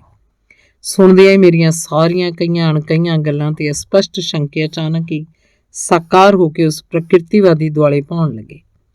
ਮੈਨੂੰ ਉਹ ਭਾਵਹੀਣ ਤੇ ਰੁੱਖੜ ਜਿਹਾ ਆਦਮੀ, ਜਿਹੜਾ ਆਪਣਾ ਚਟਾਈ ਦਾ ਹੈਟ ਨੂੰ ਸਿਰ ਤੇ ਲਈ ਤਿਤਲੀਆਂ ਫੜਨ ਵਾਲੇ ਜਾਲ ਦੇ ਨਾਲ ਇੱਧਰ ਉੱਧਰ ਭੌਂਦਾ ਭਟਕਦਾ ਸੀ, ਬੜਾ ਖਤਰਨਾਕ ਨਜ਼ਰ ਆਉਣ ਲੱਗਾ। ਤੇ ਮੈਂ ਸੋਚਣ ਲੱਗਾ ਕਿ ਬਾਹਰੋਂ ਸਧਾਰਨ ਦਿਖਾਈ ਦੇਣ ਵਾਲਾ ਮਾਮੂਲੀ ਜਿਹਾ ਆਦਮੀ ਕੀ ਵਾਕਈ ਇੱਕ ਕੁਰਖਤ ਤੇ ਨਿਰਦਈ ਕਾਤਲ ਹੈ? ਤਾਂ ਉਹ ਹੈ ਜੋ ਸਾਡਾ ਅਸਲੀ ਦੁਸ਼ਮਣ ਹੈ। ਮੈਂ ਸੋਚਾਂ 'ਚ ਡੁੱਬੀ ਆਵਾਜ਼ 'ਚ ਕਿਹਾ, ਉਹੀ ਸੀ ਜਿਹੜਾ ਲੰਦਨ 'ਚ ਸਾਡਾ ਪਿੱਛਾ ਕਰ ਰਿਹਾ ਸੀ। ਇਸ ਗੁੱਥੀ ਨੂੰ ਜਿੰਨਾ ਕੁ ਮੈਂ ਸੁਲਝਾ ਸਕਿਆ ਉਸ ਤੋਂ ਤਾਂ ਇਹੀ ਲੱਗਦਾ। ਤੇ ਉਹ ਚੇਤਾਵਨੀ ਭਰਿਆ ਖੱਤ ਉਹ ਜ਼ਰੂਰ ਉਸ ਔਰਤ ਨੇ ਭੇਜਿਆ ਹੋਵੇਗਾ। ਬਿਲਕੁਲ ਸਹੀ ਕਹਿ ਰਹੇ ਹੋ ਤੁਸੀਂ। ਉਹ ਸੋਚੀ ਤੇ ਸਮਝੀ ਹੋਈ ਕਤਲ ਦੀ ਵਿਚਿੱਤਰ ਤੇ ਕਰੂਰ ਸਾਜ਼ਿਸ਼ ਉਸ ਹਨੇਰੇ 'ਚ ਸਾਕਾਰ ਹੋਣ ਲੱਗੀ ਜਿਹਦੇ ਪਿੱਛੇ ਮੈਂ ਹੁਣ ਤੱਕ ਪਰੇਸ਼ਾਨ ਭਟਕ ਰਿਹਾ ਸੀ। ਪਰ ਇਸ ਗੱਲ ਦਾ ਤਾਂ ਤੁਹਾਨੂੰ ਪੱਕਾ ਯਕੀਨ ਹੈ ਨਾ? ਮੈਂ ਹੋਮਸ ਨੂੰ ਪੁੱਛਿਆ। ਕਿਸ ਗੱਲ ਦਾ? ਇਹੀ ਕਿ ਔਰਤ ਉਹਦੀ ਭੈਣ ਨਹੀਂ ਬਲਕਿ ਪਤਨੀ ਹੈ। ਇਹਦਾ ਪਤਾ ਤੁਹਾਨੂੰ ਕਿੰਝ ਲੱਗਿਆ? ਦਰਅਸਲ ਜਦੋਂ ਪਹਿਲੀ ਵਾਰ ਤੁਹਾਨੂੰ ਮਿਲਿਆ ਸੀ ਤਾਂ ਉਹਨੇ ਆਪਣੀ ਜ਼ਿੰਦਗੀ ਨਾਲ ਸੰਬੰਧਿਤ ਇੱਕ ਬੜੀ ਮਹੱਤਵਪੂਰਨ ਗੱਲ ਦੱਸੀ ਸੀ ਤੁਹਾਨੂੰ, ਜਿਸ ਕਰਕੇ ਉਹ ਜ਼ਰੂਰ ਹੁਣ ਤੱਕ ਕਈ ਵਾਰੀ ਪਛਤਾ ਚੁੱਕਿਆ ਹੋਵੇਗਾ। ਉਹ ਕਿਸੇ ਵੇਲੇ ਉੱਤਰੀ ਇੰਗਲੈਂਡ 'ਚ ਇੱਕ ਸਕੂਲ ਮਾਸਟਰ ਹੁੰਦਾ ਸੀ। ਹੁਣ ਕਿਸੇ ਵੀ ਸਕੂਲ ਮਾਸਟਰ ਦਾ ਪਿਛਲਾ ਇਤਿਹਾਸ ਜਾਣ ਲੈਣਾ ਬੜਾ ਹੀ ਆਸਾਨ ਕੰਮ ਹੈ। ਇੱਥੇ ਇਹੋ ਜਿਹੀਆਂ ਕਈ ਅਧਿਆਪਕ ਯੂਨੀਅਨਾਂ ਨੇ ਜਿਨ੍ਹਾਂ ਤੋਂ ਪੜ੍ਹਾਉਣ ਦੇ ਪੇਸ਼ੇ ਨਾਲ ਜੁੜੇ ਕਿਸੇ ਵੀ ਆਦਮੀ ਬਾਰੇ ਜਾਣਕਾਰੀ ਹਾਸਲ ਕੀਤੀ ਜਾ ਸਕਦੀ ਹੈ। ਥੋੜ੍ਹੀ ਜਿਹੀ ਪੁੱਛ ਪੜਤਾਲ ਪਿੱਛੋਂ ਮੈਨੂੰ ਪਤਾ ਲੱਗ ਗਿਆ ਕਿ ਉਹ ਸਕੂਲ ਕੁਝ ਖਾਸ ਹਾਲਾਤ ਕਰਕੇ ਬੰਦ ਹੋ ਗਿਆ ਸੀ ਤੇ ਉਹ ਆਦਮੀ ਜਿਹਦਾ ਉਹ ਸਕੂਲ ਸੀ ਉਹਦਾ ਨਾਂ ਕੁਝ ਹੋਰ ਸੀ, ਆਪਣੀ ਪਤਨੀ ਨਾਲ ਨੱਸ ਕੇ ਕਿਧਰੇ ਗਾਇਬ ਹੋ ਗਿਆ ਸੀ। ਨਾ ਬੇਸ਼ੱਕ ਹੋਰ ਸੀ, ਪਰ ਹੁਲੀਆ ਬਿਲਕੁਲ ਮਿਲਦਾ ਸੀ। ਜਦੋਂ ਮੈਨੂੰ ਇਹ ਪਤਾ ਲੱਗਿਆ ਕਿ ਗੁੰਮਸ਼ੁਦਾ ਆਦਮੀ ਕੀੜੇ ਪਤੰਗਿਆਂ ਤੇ ਤਿਤਲੀਆਂ ਦੇ ਅਧਿਐਨ ਦਾ ਜ਼ਬਰਦਸਤ ਸ਼ੌਕੀਨ ਸੀ ਤਾਂ ਮੇਰਾ ਰਿਹਾ ਸ਼ੱਕ ਵੀ ਜਾਂਦਾ ਰਿਹਾ। ਹਨੇਰਾ ਗੂੜਾ ਹੋਣ ਲੱਗਿਆ ਸੀ, ਪਰ ਬਹੁਤ ਸਾਰਾ ਹਨੇਰਾ ਹਾਲੇ ਵੀ ਇੱਧਰ ਉੱਧਰ ਖੂੰਜਿਆਂ 'ਚ ਸਿਮਟਿਆ ਹੋਇਆ ਸੀ। ਜੇ ਔਰਤ ਉਹਦੀ ਪਤਨੀ ਹੈ ਤਾਂ ਫਿਰ ਮਿਸਿਸ ਲਾਰਾ ਲਾਇਓਂਸ ਵਿਚਕਾਰ ਕਿੱਥੋਂ ਆ ਗਈ? ਮੈਂ ਪੁੱਛਿਆ। ਇਹ ਇੱਕ ਅਜਿਹਾ ਨੁਕਤਾ ਜਿੱਤੇ ਤੁਹਾਡੀ ਪੜਤਾਲ ਨੇ ਰੌਸ਼ਨੀ ਪਾਈ ਹੈ। ਉਸ ਔਰਤ ਨਾਲ ਤੁਹਾਡੀ ਮੁਲਾਕਾਤ ਦੇ ਬਾਅਦ ਬਹੁਤ ਸਾਰੀ ਸਥਿਤੀ ਕਾਫੀ ਹੱਦ ਤੱਕ ਸਪਸ਼ਟ ਹੋ ਚੁੱਕੀ ਹੈ। ਮੈਂ ਨਹੀਂ ਜਾਣਦਾ ਕਿ ਉਹਦਾ ਤੇ ਉਹਦੇ ਪਤੀ ਦਾ ਤਲਾਕ ਹੋ ਚੁੱਕਿਆ ਜਾਂ ਨਹੀਂ। ਜੇ ਹੋ ਚੁੱਕਿਆ ਤਾਂ ਸਟੇਪਲਟਨ ਨੂੰ ਇੱਕ ਕੁਆਰਾ ਆਦਮੀ ਸਮਝਣ ਕਰਕੇ ਕੋਈ ਹੈਰਾਨੀ ਨਹੀਂ ਕਿ ਉਸ ਨਾਲ ਵਿਆਹ ਕਰਨ ਬਾਰੇ ਸੋਚਣ ਲੱਗੀ ਹੋਵੇ। ਪਰ ਜਦੋਂ ਉਹਨੂੰ ਅਸਲੀਅਤ ਦਾ ਪਤਾ ਲੱਗੇਗਾ ਫਿਰ ਉਦੋਂ ਸ਼ਾਇਦ ਉਹ ਸਾਡੀ ਸਹਿਯੋਗੀ ਬਣ ਜਾਏ। ਬਿਹਤਰ ਹੋਏਗਾ ਕਿ ਅਸੀਂ ਦੋਵੇਂ ਕੱਲ੍ਹ ਸਭ ਤੋਂ ਪਹਿਲਾਂ ਉਸੇ ਨੂੰ ਮਿਲੀਏ। ਵੈਸੇ ਵਾਟਸਨ, ਕੀ ਤੁਹਾਨੂੰ ਇੰਝ ਨਹੀਂ ਲੱਗਦਾ ਕਿ ਤੁਹਾਨੂੰ ਆਪਣੀ ਜ਼ਿੰਮੇਵਾਰੀ ਛੱਡਿਆਂ ਬੜੀ ਦੇਰ ਹੋ ਗਈ ਹੈ? ਤੁਹਾਨੂੰ ਆਪਣੇ ਅਸਲ ਕਾਰਜ ਖੇਤਰ ਬਾਸਕਰਵਿਲੇ 'ਚ ਹੋਣਾ ਚਾਹੀਦਾ ਸੀ ਇਸ ਵੇਲੇ। ਪੱਛਮ ਦੇ ਆਕਾਸ਼ ਵਿੱਚੋਂ ਲਾਲੀ ਦੀ ਅੰਤਿਮ ਭਾਵ ਹੀ ਖਤਮ ਹੋ ਚੁੱਕੀ ਸੀ ਤੇ ਰਾਤ ਦੀ ਕਾਲੀ ਚੱਦਰ ਨੇ ਜੰਗਲ ਨੂੰ ਪੂਰੀ ਤਰ੍ਹਾਂ ਢੱਕ ਲਿਆ ਸੀ। ਸੁਰਮਈ ਅਸਮਾਨ 'ਚ ਕੁਝ ਧੁੰਦਲੇ ਜਿਹੇ ਤਾਰੇ ਚਮਕਣ ਲੱਗੇ ਸੀ। ਬਸ ਇੱਕ ਆਖਰੀ ਸਵਾਲ ਹੋਰ ਹੋਮਸ, ਮੈਂ ਉੱਠਣ ਵੇਲੇ ਕਿਹਾ। ਮੈਂ ਸਮਝਦਾ ਕਿ ਤੁਹਾਡੇ ਤੇ ਮੇਰੇ ਵਿਚਕਾਰ ਅਜਿਹਾ ਕੁਝ ਵੀ ਨਹੀਂ ਜਿਹਨੂੰ ਰਹੱਸ ਕਿਹਾ ਜਾ ਸਕੇ, ਪਰ ਇਸ ਸਭ ਦਾ ਆਖਰ ਮਤਲਬ ਕੀ ਹੈ? ਕੀ ਚਾਹੁੰਦਾ ਹੈ ਉਹ? ਫਿਲਹਾਲ ਤਾਂ ਇਸ ਨਾਲੋਂ ਵੱਧ ਮੈਂ ਤੁਹਾਨੂੰ ਕੁਝ ਨਹੀਂ ਦੱਸ ਸਕਦਾ ਵਾਟਸਨ, ਕਿ ਸਾਰਾ ਮਾਮਲਾ ਉਸ ਨਿਰਦਈ ਹੱਤਿਆ ਨਾਲ ਜੁੜਿਆ ਹੋਇਆ ਹੈ। ਹੋਮਸ ਨੇ ਭਾਰੀ ਸੁਰ 'ਚ ਕਿਹਾ। ਹਾਲੇ ਇਸ ਨਾਲੋਂ ਵੱਧ ਤੁਸੀਂ ਮੈਥੋਂ ਕੁਝ ਪੁੱਛਣਾ ਵੀ ਨਾ? ਮੇਰਾ ਜਾਲ ਉਸ ਉੱਤੇ ਬਿਲਕੁਲ ਉਸੇ ਤਰ੍ਹਾਂ ਕੱਸਿਆ ਜਾ ਰਿਹਾ ਜਿਸ ਤਰ੍ਹਾਂ ਉਹ ਆਪਣਾ ਜਾਲ ਸਰ ਹੈਨਰੀ ਦੇ ਇਰਦ ਗਿਰਦ ਕੱਸ ਰਿਹਾ। ਤੁਹਾਡੀ ਮਦਦ ਦੇ ਸਹਾਰੇ ਉਹ ਹੁਣ ਲਗਭਗ ਮੇਰੇ ਰਹਿਮੋ ਕਰਮ ਤੇ ਹੈ। ਬਸ ਇੱਕੋ ਖਤਰਾ ਹੈ ਜਿਹੜਾ ਸਾਡੇ ਸਿਰ ਤੇ ਮੰਡਲਾ ਰਿਹਾ ਹੈ, ਉਹ ਇਹ ਕਿ ਕਿਤੇ ਉਹ ਸਾਡੇ ਪੂਰੀ ਤਰ੍ਹਾਂ ਤਿਆਰ ਹੋਣ ਤੋਂ ਪਹਿਲਾਂ ਹੀ ਹਮਲਾ ਨਾ ਕਰ ਦੇ। ਇੱਕ ਜਾਂ ਵੱਧ ਤੋਂ ਵੱਧ ਬਸ 2 ਦਿਨ ਮੈਨੂੰ ਹੋਰ ਮਿਲ ਜਾਣ ਤਾਂ ਮੇਰਾ ਇਹ ਕੇਸ ਪੂਰਾ ਹੋ ਜਾਏਗਾ। ਪਰ ਉਦੋਂ ਤੱਕ ਤੁਸੀਂ ਸਰ ਹੈਨਰੀ ਤੇ ਇੰਜ ਨਜ਼ਰ ਰੱਖੋ ਜਿਵੇਂ ਕੋਈ ਮਮਤਾਮਈ ਮਾਂ ਆਪਣੇ ਬਿਮਾਰ ਬੱਚੇ ਦੀ ਨਿਗਰਾਨੀ ਕਰਦੀ ਹੈ। ਤੁਹਾਡੀ ਅੱਜ ਦੀ ਇਹ ਮੁਹਿੰਮ ਵੀ ਜ਼ਰੂਰੀ ਸੀ। ਫਿਰ ਵੀ ਮੇਰੀ ਦਿਲੀ ਇੱਛਾ ਹੀ ਸੀ ਕਿ ਤੁਹਾਨੂੰ ਉਹਨੂੰ ਇਕੱਲਾ ਨਹੀਂ ਛੱਡਣਾ ਚਾਹੀਦਾ ਹੈ। ਇਹ ਚੀਕ ਕਹੀ, ਇੱਕ ਭਿਅੰਕਰ ਚੀਕ ਦਹਿਸ਼ਤ ਤੇ ਪੀੜ ਪਰੁੱਚੀ ਜੰਗਲ ਦੇ ਸਨਾਟੇ 'ਚ ਚੀਰ ਪਾ ਗਈ। ਉਸ ਭਿਆਨਕ ਚੀਕ ਨੇ ਮੇਰੀਆਂ ਨਸਾਂ 'ਚ ਵਹਿੰਦੇ ਖੂਨ ਨੂੰ ਯਕਦਮ ਬਰਫ਼ ਵਾਂਗ ਜਮਾ ਦਿੱਤਾ। ਹੇ ਮੇਰੇ ਭਗਵਾਨ, ਮੇਰੇ ਮੂੰਹੋਂ ਬੇਖਤਿਆਰ ਨਿਕਲੇ, ਇਹ ਕੀ ਹੋ ਰਿਹਾ? ਫਿਰ ਚੀਕਾਂ ਦੀ ਇੱਕ ਸੰਗਲੀ ਜੀ ਬਣ ਗਈ।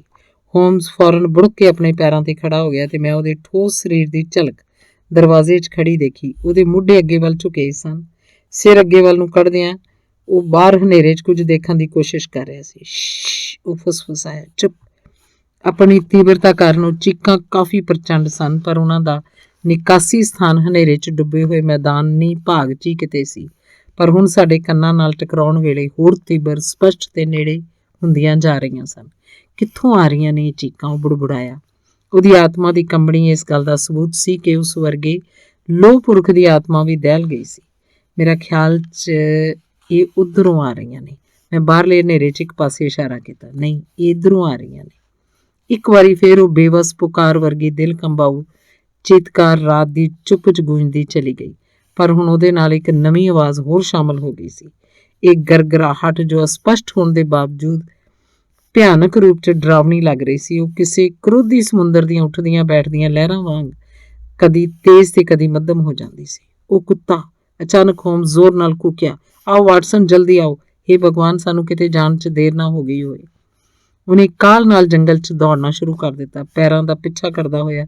ਮੈਂ ਵੀ ਉਹਦੇ ਮਗਰੇ ਮਗਰ ਦੌੜਦਾ ਜਾ ਰਿਹਾ ਸੀ। ਕੁਝ ਚਿਰ ਬਾਅਦ ਸਾਨੂੰ ਸਾਹਮਣੀ ਉਬੜ ਖਾਬੜ ਜ਼ਮੀਨ ਵੱਲੋਂ ਇੱਕ ਆਖਰੀ ਨਿਰਾਸ਼ਾ ਭਰੀ ਚੀਕ ਹੋਰ ਸੁਣਾਈ ਦਿੱਤੀ। ਉਹਦੇ ਨਾਲ ਹੀ ਇੰਜ ਲੱਗਿਆ ਜਿਵੇਂ ਕੋਈ ਭਾਰੀ ਚੀਜ਼ ਧੜਮ ਕਰਕੇ ਡਿੱਗੀ ਹੋਵੇ।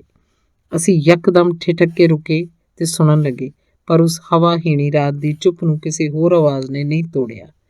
ਮੈਂ ਦੇਖਿਆ ਕਿ ਹੋਮਸ ਨੇ ਕਿਸੇ ਬੇਵਸ ਆਦਮੀ ਵਾਂਗ ਦੋਵਾਂ ਹੱਥਾਂ ਨਾਲ ਆਪਣਾ ਸਿਰ ਫੜ ਲਿਆ। ਉਹ ਆਪਣੇ ਪੈਰ ਜ਼ਮੀਨ ਤੇ ਮਾਰ ਰਿਹਾ ਸੀ। ਉਹਨੇ ਸਾਨੂੰ ਹਰਾ ਦਿੱਤਾ ਵਾਟਸਨ, ਸਾਨੂੰ ਬੜੀ ਦੇਰ ਹੋ ਗਈ। ਨਹੀਂ ਨਹੀਂ, ਇੰਜ ਨਹੀਂ ਹੋ ਸਕਦਾ। ਇੱਕ ਨੰਬਰ ਦਾ ਬੇਵਕੂਫ ਹਾਂ ਮੈਂ, ਜੋ ਇੰਜ ਹੱਥੇ ਹੱਥ ਰੱਖੀ ਬੈਠਾ ਰਿਹਾ। ਤੇ ਤੁਸੀਂ ਵਾਟਸਨ ਦੇਖੋ ਜ਼ਰਾ, ਤੁਹਾਡੇ ਉੱਥੋਂ ਹਟਦੀਆਂ ਇਹ ਕੀ ਹੋ ਗਿਆ? ਭਗਵਾਨ ਦੀ ਸਹੁੰ, ਜੇ ਵਾਕਈ ਕੋਈ ਅਨਰਥ ਹੋ ਗਿਆ ਹੋਇਆ ਤਾਂ ਅਸੀਂ ਉਹਦਾ ਬਦਲਾ ਜ਼ਰੂਰ ਲਵਾਂਗੇ। ਅਸੀਂ ਹਨੇਰੇ 'ਚ ਅੰਨ੍ਹੇਵਾਹ ਭੱਜੇ ਜਾ ਰਹੇ ਸੀ, ਚੱਟਾਨਾਂ ਤੇ ਪੱਥਰਾਂ ਨਾਲ ਟਕਰਾਉਣ ਤੋਂ ਬਚਦੇ, ਝਾੜੀਆਂ ਬੂਝਿਆਂ ਤੋਂ ਬਚਦੇ, ਦੌੜਦੇ ਹੌਂਕਦੇ ਹੋਏ ਅਸੀਂ ਸਿੱਧੇ ਉਸੇ ਦਿਸ਼ਾ ਵੱਲ ਭੱਜੇ ਜਾ ਰਹੇ ਸੀ ਜਿੱਧਰੋਂ ਉਹ ਡਰਾਣੀਆਂ ਆਵਾਜ਼ਾਂ ਆਈਆਂ ਸਨ। ਹਰੇਕ ਉਭਾਰ ਤੋਂ ਹੋਮਸ ਬੇਤਾਬੀ ਨਾਲ ਨਜ਼ਰਾਂ ਘੁਮਾ ਕੇ ਚਾਰੇ ਪਾਸੇ ਦੇਖਦਾ ਸੀ, ਪਰ ਜੰਗਲ ਉੱਤੇ ਪਸਰੀ ਹਨੇਰੇ ਦੀ ਮਨਹੂਸ ਗੂੜੀ ਪਰਤ ਹੇਠ ਕਿਧਰੇ ਵੀ ਕੁਝ ਹਿਲਦਾ ਨਜ਼ਰੀ ਨਹੀਂ ਸੀ ਆ ਰਿਹਾ। ਕੀ ਤੁਹਾਨੂੰ ਕਿਤੇ ਕੁਝ ਦਿਖਾਈ ਦੇ ਰਿਹਾ? ਨਹੀਂ, ਕੁਝ ਵੀ ਨਹੀਂ। ਪਰ ਹੁਣ ਇਹ ਆਵਾਜ਼ ਕਿਹੀ ਹੈ? ਇੱਕ ਧੀਮੀ ਜਿਹੀ ਕਰਾਹ ਸਾਡੇ ਕੰਨਾਂ ਨਾਲ ਆ ਟਕਰਾਈ। ਸਾਡੇ ਖੱਬੇ ਪਾਸਿਓਂ ਫੇਰ ਉੱਭਰੀ। ਉਸ ਪਾਸੇ ਦਾ ਚੱਟਾਨੀ ਉਭਾਰ ਪਹਾੜੀ ਟੀਸੀ ਵੱਲ ਕਾਫੀ ਉੱਚਾ ਉੱਠਿਆ ਸੀ। ਉਹਦੀ ਉਬੜ ਖਾਬੜ ਸਤ੍ਹਾ ਉੱਤੇ ਕੋਈ ਕਾਲੀ ਸ਼ੈ ਗੁੱਛਾ ਮੁੱਛਾ ਹੋਈ ਪਈ ਸੀ। ਜਿਵੇਂ ਅਸੀਂ ਦੌੜਦੇ ਹੋਏ ਉਸ ਵੱਲ ਵਧੇ ਤਾਂ ਉਹਦਾ ਸਪਸ਼ਟ ਆਕਾਰ ਵਿਖਾਈ ਦੇਣ ਲੱਗਾ। ਉਹ ਕੋਈ ਮਨੁੱਖ ਸੀ ਜਿਹੜਾ ਜ਼ਮੀਨ ਉੱਤੇ ਮੁੱਧਾ ਪਿਆ ਸੀ। ਉਹਦਾ ਚਿਹਰਾ ਉਹਦੇ ਮੋਢਿਆਂ ਵਿਚਕਾਰ ਛਾਤੀ ਵੱਲ ਝੁਕਿਆ ਸੀ ਤੇ ਸਾਰਾ ਸਰੀਰ ਇਸ ਤਰ੍ਹਾਂ ਸੁੰਗੜਿਆ ਸੀ ਜਿਵੇਂ ਉਹ ਬੁੜਕਣ ਲਈ ਤਿਆਰ ਹੋਵੇ। ਉਹਦੀ ਸਥਿਤੀ ਇੰਨੀ ਵਿਚਿੱਤਰ ਸੀ ਕਿ ਉਸ ਵੇਲੇ ਮੈਂ ਸਮਝਣ ਤੋਂ ਅਸਮਰਥ ਰਿਹਾ ਕਿ ਕਰਾਹ ਉਹਦੀ ਆਤਮਾ ਦੇ ਪੰਛੀ ਦੇ ਉੱਡਣ ਦਾ ਸੰਕੇਤ ਸੀ। ਜਿਸ ਕਾਲੇ ਆਕਾਰ ਉੱਤੇ ਅਸੀਂ ਝੁਕੇ ਹੋਏ ਸੀ ਉਸ ਵੱਲੋਂ ਨਾ ਕੋਈ ਆਵਾਜ਼ ਆ ਰਹੀ ਸੀ ਤੇ ਨਾ ਉਸ ਵਿੱਚ ਕਿਸੇ ਕਿਸਮ ਦੀ ਹਰਕਤ ਹੋ ਰਹੀ ਸੀ। ਹੋਮਸ ਨੇ ਉਸ ਉੱਤੇ ਆਪਣਾ ਹੱਥ ਰੱਖਿਆ ਤੇ ਫਿਰ ਇੱਕ ਦਹਿਸ਼ਤਨਾਕ ਚੀਕ ਦੇ ਨਾਲ ਫੌਰਨ ਹੀ ਵਾਪਸ ਖਿੱਚ ਲਿਆ। ਉਹਨੇ ਮਾਚਿਸ ਦੀ ਇੱਕ ਤੀਲੀ ਬਾਲੀ ਜਿਹਦੀ ਰੌਸ਼ਨੀ 'ਚ ਉਹਦੀਆਂ ਉਂਗਲਾਂ ਦੇ ਨਾਲ ਨਾਲ ਉਹ ਖੂਨ ਵੀ ਚਮਕ ਰਿਹਾ ਸੀ ਜਿਹੜਾ ਉਹਦੀ ਟੁੱਟੀ ਹੋਈ ਖੋਪੜੀ 'ਚੋਂ ਬਾਹਰ ਉੱਬਲ ਰਿਹਾ ਸੀ। ਉਸ ਰੌਸ਼ਨੀ 'ਚ ਸਾਨੂੰ ਇੱਕ ਹੋਰ ਅਜਿਹੀ ਚੀਜ਼ ਦਿਖਾਈ ਦਿੱਤੀ ਜਿਹਨੇ ਸਾਡੇ ਦਿਲਾਂ ਨੂੰ ਦੁੱਖ ਤੇ ਨਿਰਾਸ਼ਾ ਨਾਲ ਭਰ ਦਿੱਤਾ। ਉਹ ਸਰ ਹੈਨਰੀ ਬਾਸਕਰਵਿਲੇ ਦੀ ਲਾਸ਼ ਸੀ।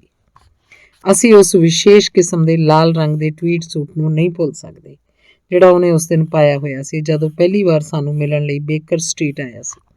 ਅਸੀਂ ਉਹਨੂੰ ਬਿਲਕੁਲ ਸਪਸ਼ਟ ਦੇਖ ਲਿਆ ਸੀ ਤੇ ਫਿਰ ਤੀਲੀ ਭਬਕ ਕੇ ਬੁਝ ਗਈ। ਹੋਮਸ ਦੇ ਗਲੇ 'ਚੋਂ ਇੱਕ ਕਰਾਹ ਜਿਹੀ ਨਿਕਲੀ ਤੇ ਹਨੇਰੇ 'ਚ ਹੀ ਦੇਖਿਆ ਜਾ ਸਕਦਾ ਸੀ ਕਿ ਉਹਦਾ ਚਿਹਰਾ ਬਿਲਕੁਲ ਚਿੱਟਾ ਪੈ ਗਿਆ ਸੀ। ਜੰਗਲੀ ਜਾਨਵਰ ਕਿਤੋਂ ਦਾ! ਮੈਂ ਆਪਣੀਆਂ ਮੁੱਠੀਆਂ ਕੱਸ ਕੇ ਕੂਕਿਆ। ਉਹ ਹੋਮਸ, ਮੈਂ ਆਪਣੇ ਆਪ ਨੂੰ ਕਦੀ ਮਾਫ਼ ਨਹੀਂ ਕਰ ਸਕਾਂਗਾ ਕਿ ਮੈਂ ਇਹਦੀ ਇਸ ਬਦਕਿਸਮਤੀ ਲਈ ਇਹਨੂੰ ਇਕੱਲਾ ਕਿਉਂ ਛੱਡਿਆ। ਤੁਹਾਡੇ ਤੋਂ ਜ਼ਿਆਦਾ ਵੱਡਾ ਦੋਸ਼ ਤਾਂ ਮੇਰਾ ਵਾਟਸਨ। ਮੈਂ ਆਪਣੇ ਕੇਸ ਨੂੰ ਮੁਕੰਮਲ ਕਰਨ ਦੇ ਚੱਕਰ 'ਚ ਆਪਣੇ ਕਲਾਇੰਟ ਦੀ ਜ਼ਿੰਦਗੀ ਨੂੰ ਦਾਅ 'ਤੇ ਲਾਤਾ। ਇਹ ਮੇਰੇ ਪੇਸ਼ੇ ਤੇ ਹੁਣ ਤੱਕ ਦਾ ਸਭ ਤੋਂ ਵੱਡਾ ਕਲੰਕ ਹੈ, ਪਰ ਮੈਂ ਇਹ ਕਿੰਜ ਜਾਣ ਸਕਦਾ ਸੀ ਕਿ ਉਹ ਮੇਰੀਆਂ ਸਾਰੀਆਂ ਚੇਤਾਵਨੀਆਂ ਦੇ ਬਾਵਜੂਦ ਜੰਗਲ 'ਚ ਇਕੱਲਾ ਆ ਕੇ ਆਪਣੀ ਜਾਨ ਖਤਰੇ 'ਚ ਪਾ ਲਏਗਾ। ਅਸੀਂ ਉਹਦੀਆਂ ਚੀਕਾਂ ਸੁਣੀਆਂ, ਭਗਵਾਨ ਦੀ ਸਹੁੰ ਉਹ ਇਸੇ ਦੀਆਂ ਚੀਕਾਂ ਸਨ। ਇਹਦੇ ਬਾਵਜੂਦ ਅਸੀਂ ਇਹਨੂੰ ਬਚਾ ਨਹੀਂ ਸਕੇ। ਕਿੱਥੇ ਉਹ ਜ਼ਾਲਮ ਕੁੱਤਾ ਜਿਹਨੇ ਇਹਦੀ ਮੌਤ ਤੱਕ ਪਹੁੰਚਾਇਆ? ਹੁਣ ਵੀ ਇਹਨਾਂ ਚੱਟਾਨਾਂ 'ਚ ਕਿਧਰੇ ਭੌਂ ਰਿਹਾ ਹੋਏਗਾ। ਤੇ ਉਹ ਬਦਮਾਸ਼ ਸਟੇਪਲਟਨ ਕਿੱਥੇ ਹੈ? ਅਸੀਂ ਉਹਦੇ ਇਸ ਕੁਕਰਮ ਦਾ ਉਹਨੂੰ ਜਵਾਬ ਦੇਵਾਂਗੇ, ਜ਼ਰੂਰ ਦੇਵਾਂਗੇ। ਮੈਂ ਛੱਡਾਂਗਾ ਨਹੀਂ ਉਹਨੂੰ। ਚਾਚੇ ਤੇ ਭਤੀਜੇ ਦੋਵਾਂ ਦੀ ਹੀ ਹੱਤਿਆ ਕੀਤੀ ਗਈ ਹੈ। ਇੱਕ ਉਸ ਭਿਆਨਕ ਕੁੱਤੇ ਨੂੰ ਕੋਈ ਅਲੌਕਿਕ ਪਿਸ਼ਾਚ ਸਮਝ ਕੇ ਦਹਿਸ਼ਤ ਨਾਲ ਮਰ ਗਿਆ, ਦੂਜਾ ਉਹ ਤੋਂ ਭੱਜ ਕੇ ਭੱਜਣ ਦੇ ਚੱਕਰ 'ਚ ਮੌਤ ਦੀ ਗਰਾਹੀ ਬਣ ਗਿਆ।